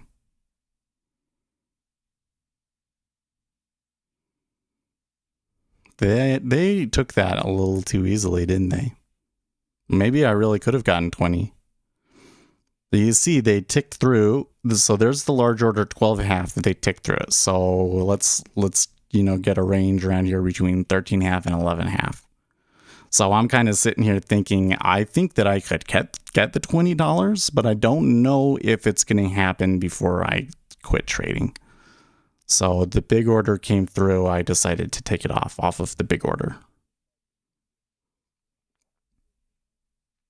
You were long before it took a poop, and you took +1 and then went outside. That's freaking hilarious, man. You got so lucky. You're so lucky. Wait, did you get out before the news came, though? Or were you long after the top of the hour?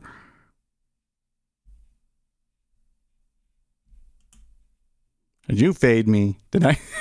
I went long. You tried fading me, made it tick, and then left.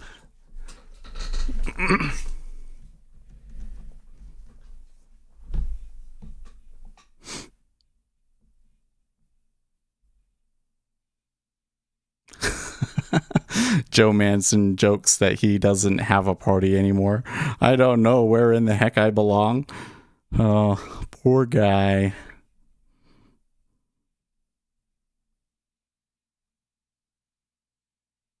Short 24, out 20. Short 27, out 24. Long 22, out. That's good. 4, 3, so 7, 8. 8 ticks. Oh, you're just playing the first 5-minute range of there. Okay. So that's pretty good.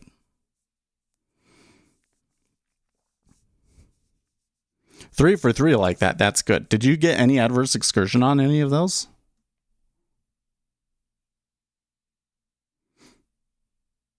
I should be pretty happy with this. I don't know. I had 2 ticks adverse excursion here in the micros. That's not bad. That's not bad. 561. They are below 561 now too. So 656 was where I wanted to get out.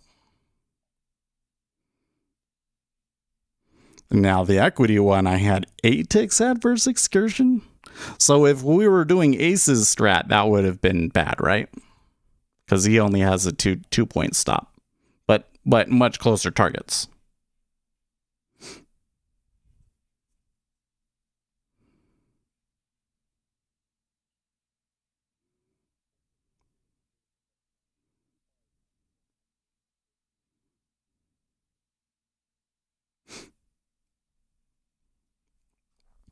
Yeah, they're coming. They're coming back there a little bit. When you see the big order after a big move in the treasury, you gotta pay attention to it, man. Now it used to be that you'd see that big order, and then they would go for a little bit further of a dip, and then it would come back and maybe you'd get a reversal or whatever. So I would always be like, get out, and then it would go further and be like, oh man, what? And then I realized, oh, the big order is actually going to rotate around it. Okay. But then as of recent, it has been like the big order and they almost turned like right there. So all 3 had an MA of 1 tick. That's not bad, man, my boy. That is not bad at all. Turn to the tick. I wonder, are you using Jigsaw? What if you went out like 1 month, 3 months? What's your win rate? Because I'm sure that you just don't tell us about your losers, but it seems like you have ever since I've known you. I mean, it's been years. It's always seemed like you've had a really high win rate. And I've been looking, my win rate as of late, especially in the treasuries, has been quite high as well. It's kind of like I feel like a lot of it is just like the treasury market's moving these days, right? So it's almost easy. I think some of, you know what happened to me? Oh, is my wife not back yet? Now I'll finish this thought.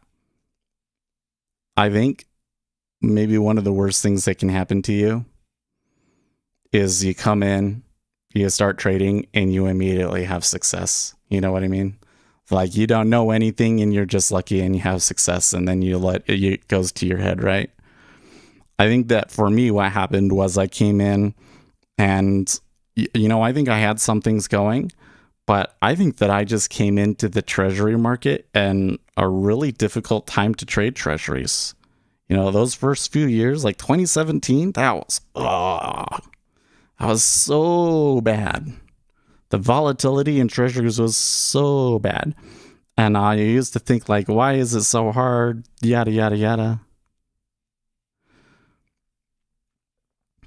I've told you about you've told us about losers, but you have had some periods that were pretty bad, huh? I can like during the pandemic, everybody got hurt during the pandemic, right? To be fair, I haven't traded that much this month. Well, I haven't been trading that much lately either. Like I'll maybe take one trade a day, huh? One on the micro treasuries at least. The marketeer says, it's bullish when ARK looks like a bargain. Anyways, I think that one of the things that happened to me was the market was hard. And so I kind of got into like, why is it so hard? And that's how I was able to learn all of these things about like, the problems with technical analysis and yada, yada, yada. But then the reality is that when that money is coming into your markets, it can be really easy. Like if you know where the money is going, you can trade, huh? It's bad JoJo to talk about it. There you go. I think so too.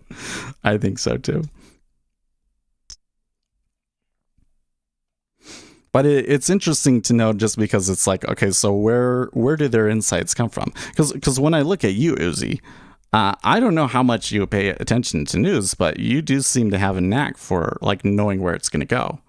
And so it's like, I don't know how technically based it is, but it sure appears to be predictive. Whereas when I look at ACEs, it looks like it's more a combination of risk management and the current market environment. So then when you say things that kind of, it's like you put that into context of what are their strengths and weaknesses. Consideration. Okay, I'm going to go check on the baby because I haven't heard my wife come back yet.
Okay. Uzi says, all I know about news is not to be positioned when it happens. Well, there you go. So then we could say that theoretically Uzi might have a predictive technical edge that appears to be based somewhat on ranges and stuff. Man, see, I will go and check on the baby and I come back and now I can hear him in the monitor again. But he didn't wake up when I opened the door. And my wife has said that she's just going to wait for the kids because she doesn't want to open the garage door.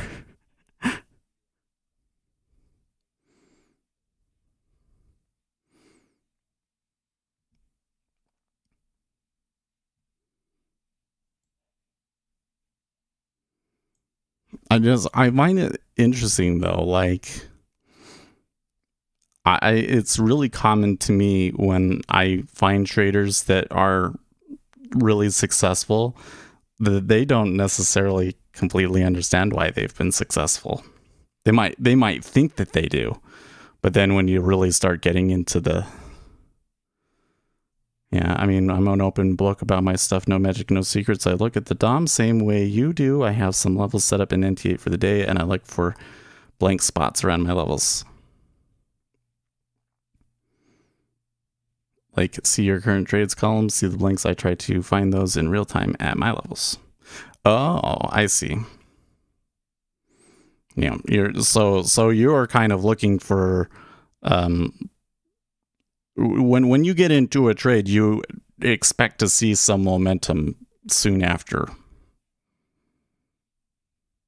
Yeah, because you're basically getting signs that it's moving and that the liquidity is pulling out of the way because that spot ended up being significant. That's interesting.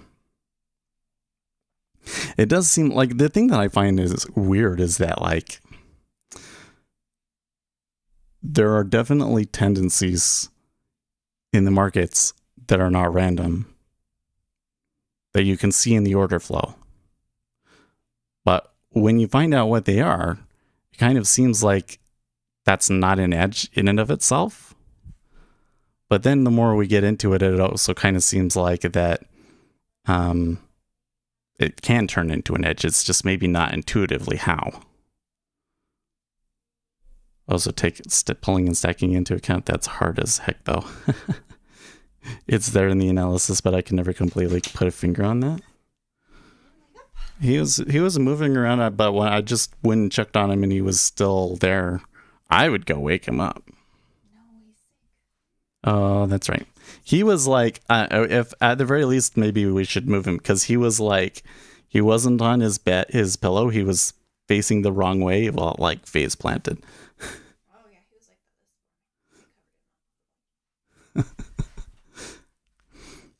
like the baby is a little bit sick. I feel like he gets sick a lot. Is that normal? Is Ace still there? Is that normal? It's normal for babies to get sick a lot? Yeah, because when they have older siblings bring it home from school and they get sick all the time. Oh, there you go. She should just come over. I wish when having to get the kids ready in the morning that she could just sit and chat with me on stream. I think that would be fun, but I think you guys would enjoy that.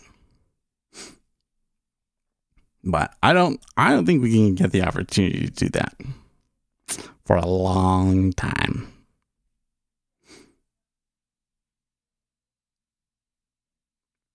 You know, Peter says my daughter has a permanent cold. Maybe she's allergic to something. You know what? Ever since I got COVID, I kind of have felt like I kind of have a little. It's not a cold, but like especially when I wake up in the morning, I do have to like get gunk out of my throat and stuff.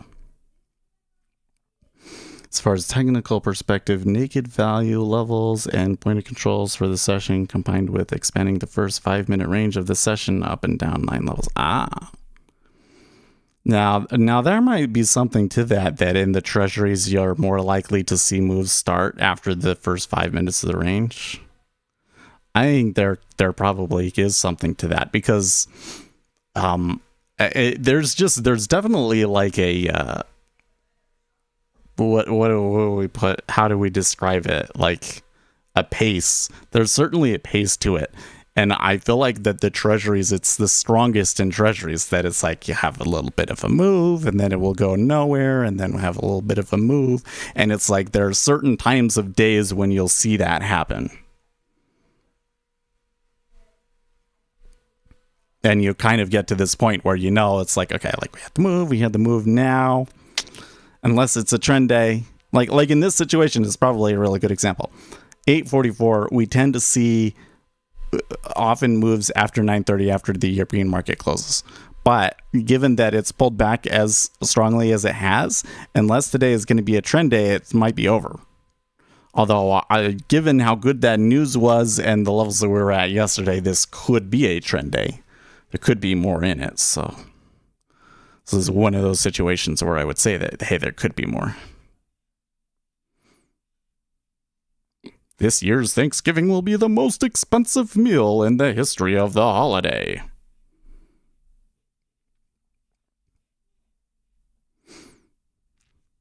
But I think another thing is, like, when trying to describe where you have edge, Uzi, I think we kind of will have a similar problem too, because it's like the neural network thing. Like, my understanding, when I read the research studies about the order book, when I see people trying to do research about, okay, how effective is the order book? And if you take this thing into account, does it improve or make the strategy worse? And they're always using a neural network. They're always using a machine learning algorithm with the neural network, that they just give them the whole order book and they figure it out on their own somehow. Right. And I think that you have to do that because order flow changes over time, Like, I can definitely see, like, there's different types of markets and stuff, and there's certain things that I want to look for in certain situations, but it changes from day to day. And if you don't have that kind of, like, filter on top of it, then it's, like, super hard. And the neural network is kind of like figuring out what that is, like, what is the current tendency and so forth. And so I think it very much is the case that you watch the order flow for a really long time and you just kind of get a knack for it. And there's no way for us to explain how, And I feel like I've been getting better at that lately. Oh, you're trying to, I won't let you send a screenshot in Discord? What? Really? This has been what? How far back down are you? Are we? Oh, you know what? We're not friends. Let me send you a friend. Oh, you're not accepting friend requests. Maybe Discord changed something. Try sending a friend request.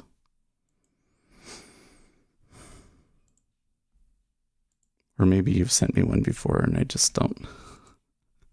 I ignore all my friend requests. Oh, there you go. You do have one. Okay, I accepted it. Now try sending it. Now try sending the screenshot. Oh, I probably just barely cut you. Okay. Ah, yes, now I can see. Oh, they must have just changed it because I didn't think you had to be friends before to send people pictures. Okay. Oh, so that kind of shows me your entries, huh? You got one there.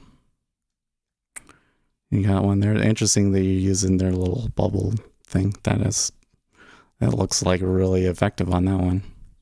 There's more bubbles on that way down in the ZB than I realized, huh? But there was definitely, we saw that, right? In the 10-year, it was like, I only saw like one order like that. I was like, okay, well, that's what I wanted to see. Yeah. But that's definitely enough for you to be like a little bit concerned about looking for it to go further, right? I mean, you probably at this point, now that we're at 19, you might be able to try going short at 19 and they'll make another attempt and see. But for me, I think we did okay. We did okay. No reason for me to mess with it. Oops. Hate it when Windows does that.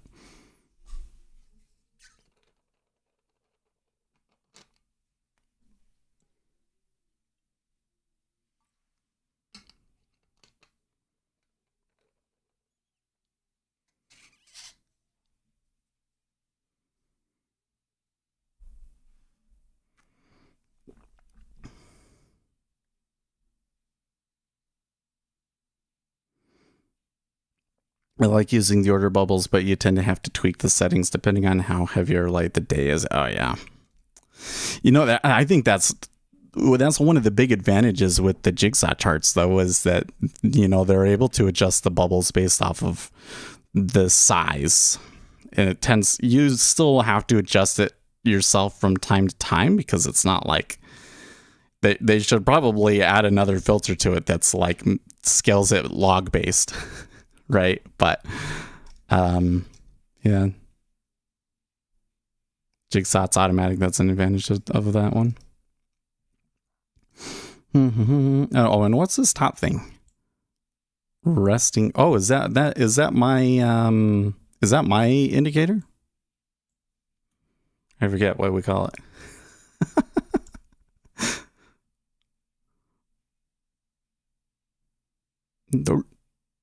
I forget which one is which.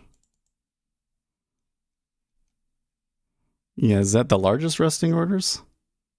That is your thing, yeah.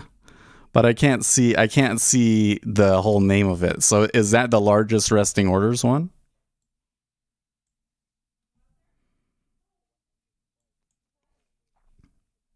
So what I found with the largest resting orders one, because that's the one that I felt like level 2 wise is particularly in the treasuries. You'll see these tendencies in it. It kind of changes, but what you'll tend to see is we made a move down. You'll see a lot more resting orders popping up on the other side, right? But I don't have it on. Yeah. That's just called resting orders. Okay, so then because I think I might have changed some of the names of them on my side. Oh, okay. Yes. Okay, that makes more sense. The largest resting orders one wouldn't look like that, but yeah. The resting orders one, that's the one that I try to use for like level 2 entries. And when you see a cross right here, like I was doing some testing where you do a cross and take a trade, and it had some efficacy. So that's where I will combine it with my other signals, where I say, okay, here's the trigger, and then when I see that, then it takes it. Seems to work well. But I took it off of my treasuries because I found that when I was reading the DOM, I knew what it was going to say. Yeah. Sometimes it can be really useful just to confirm.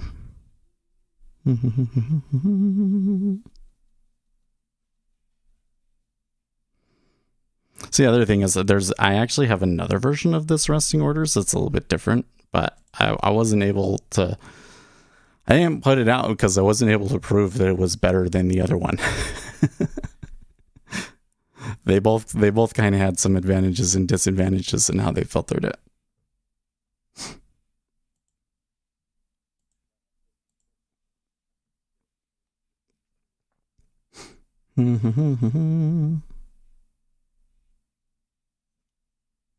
Yeah, there you go. It was maybe overkill to get the same info from the DOM, but I kind of have a thing for historical references. Yeah, it is. It is useful to be able to go, because I forget them. I'll always be like, oh yeah, there was that little move up I forgot about, and that was because of this news or whatever the deal was. Yeah, I really made it. I feel like it's, if you're starting out, it's a really useful tool, right? Those sorts of things, to be able to sit and look at it and say, okay, yeah, there's more offers coming out, and the bids are just pulling away, and all of the correlations are going the same direction. Japanese yen and the dollar, and, well, not the dollar, but gold. I mean, I guess the dollar was going down, but I don't know if that one's as important.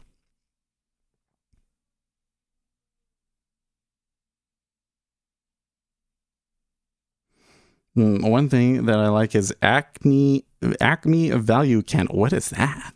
Okay, let me look that up.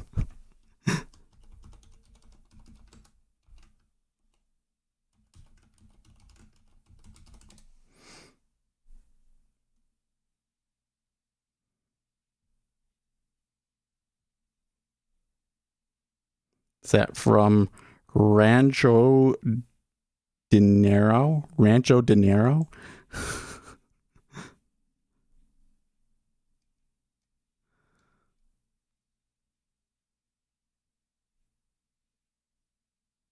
Oh. Oh, yeah. Okay. I actually have an indicator that does exactly the same thing. That's so funny.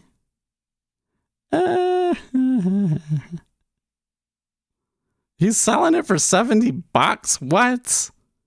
You know what? I just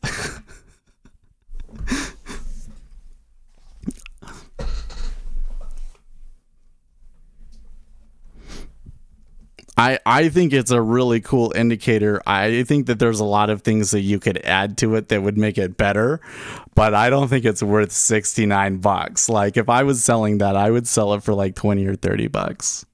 Maybe not. I don't know. Like the thing is that I've never taken it seriously enough to the point where it was like I really had to put a lot of time into maintaining it and stuff. If I had to start putting a lot of time into maintaining things, I might have to charge a bit more. It's literally the only indicator I've ever paid for in 13 years. But I did make an indicator. You know what? It was not a simple thing to make. Like you'd think that just like a little line on each bar would be. Oh, and is it an actual indicator or is it a bar type?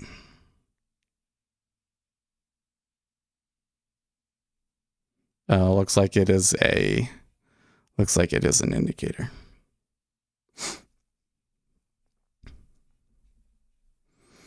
But it's a complicated thing to write.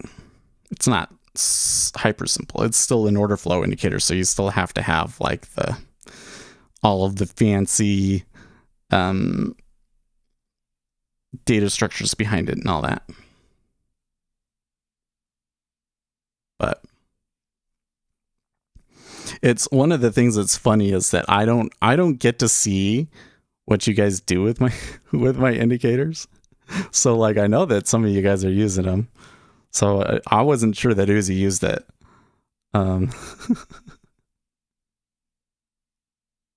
Uzi knows his limits. Uzi knows when to be lazy and just pay for. Yeah, that's true. I'm just shocked because like I made an indicator like that and I didn't do anything with it because I didn't think anybody would care. But I should probably add it into our package. There's like 3 or 4 that I think people would be interested in that. And this is the thing is like what's valuable to me might be what is and wasn't valuable to me is going to change from somebody else, right? I realize so much on news and sentiment that there's a lot of things that would still be really useful to traders that they would like to have,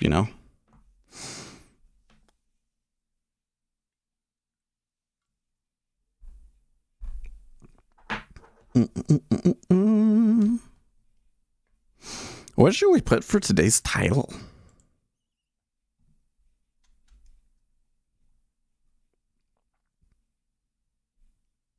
Well, you guys, there's a good number of people watching. You guys you should all thank Uzi because he gave you some good information there about how he trades. But it is time for me to get going. What should we put for today's title? Oh, by the way, we didn't just come back over here. What's Dwack? Dwack is lower. It's lower. Tesla, let's take a look at them over here, huh? Oh my gosh, that chart is just on a 3-month chart. That's just so that's ridiculous. That is so silly. Oh my gosh, look at this. Okay, wait. I need to change the settings to show extended hours so I can tell where it is. Oh my gosh. So after it moved all the way from like 940 to $1,000 yesterday, and now it's up another 8%. Really? Oh, I guess it's 5%, but still, that's so ridiculous.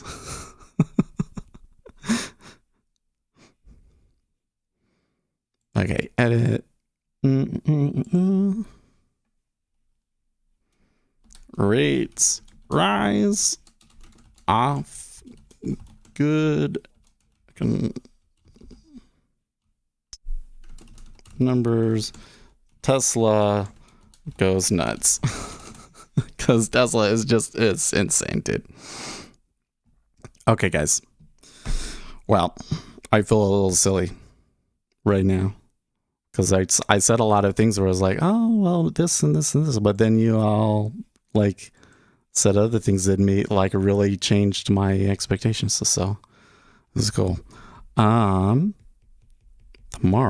well, we got some news tomorrow. I don't want to worry about it. I'll see you then. In the meantime, stay profitable, friends.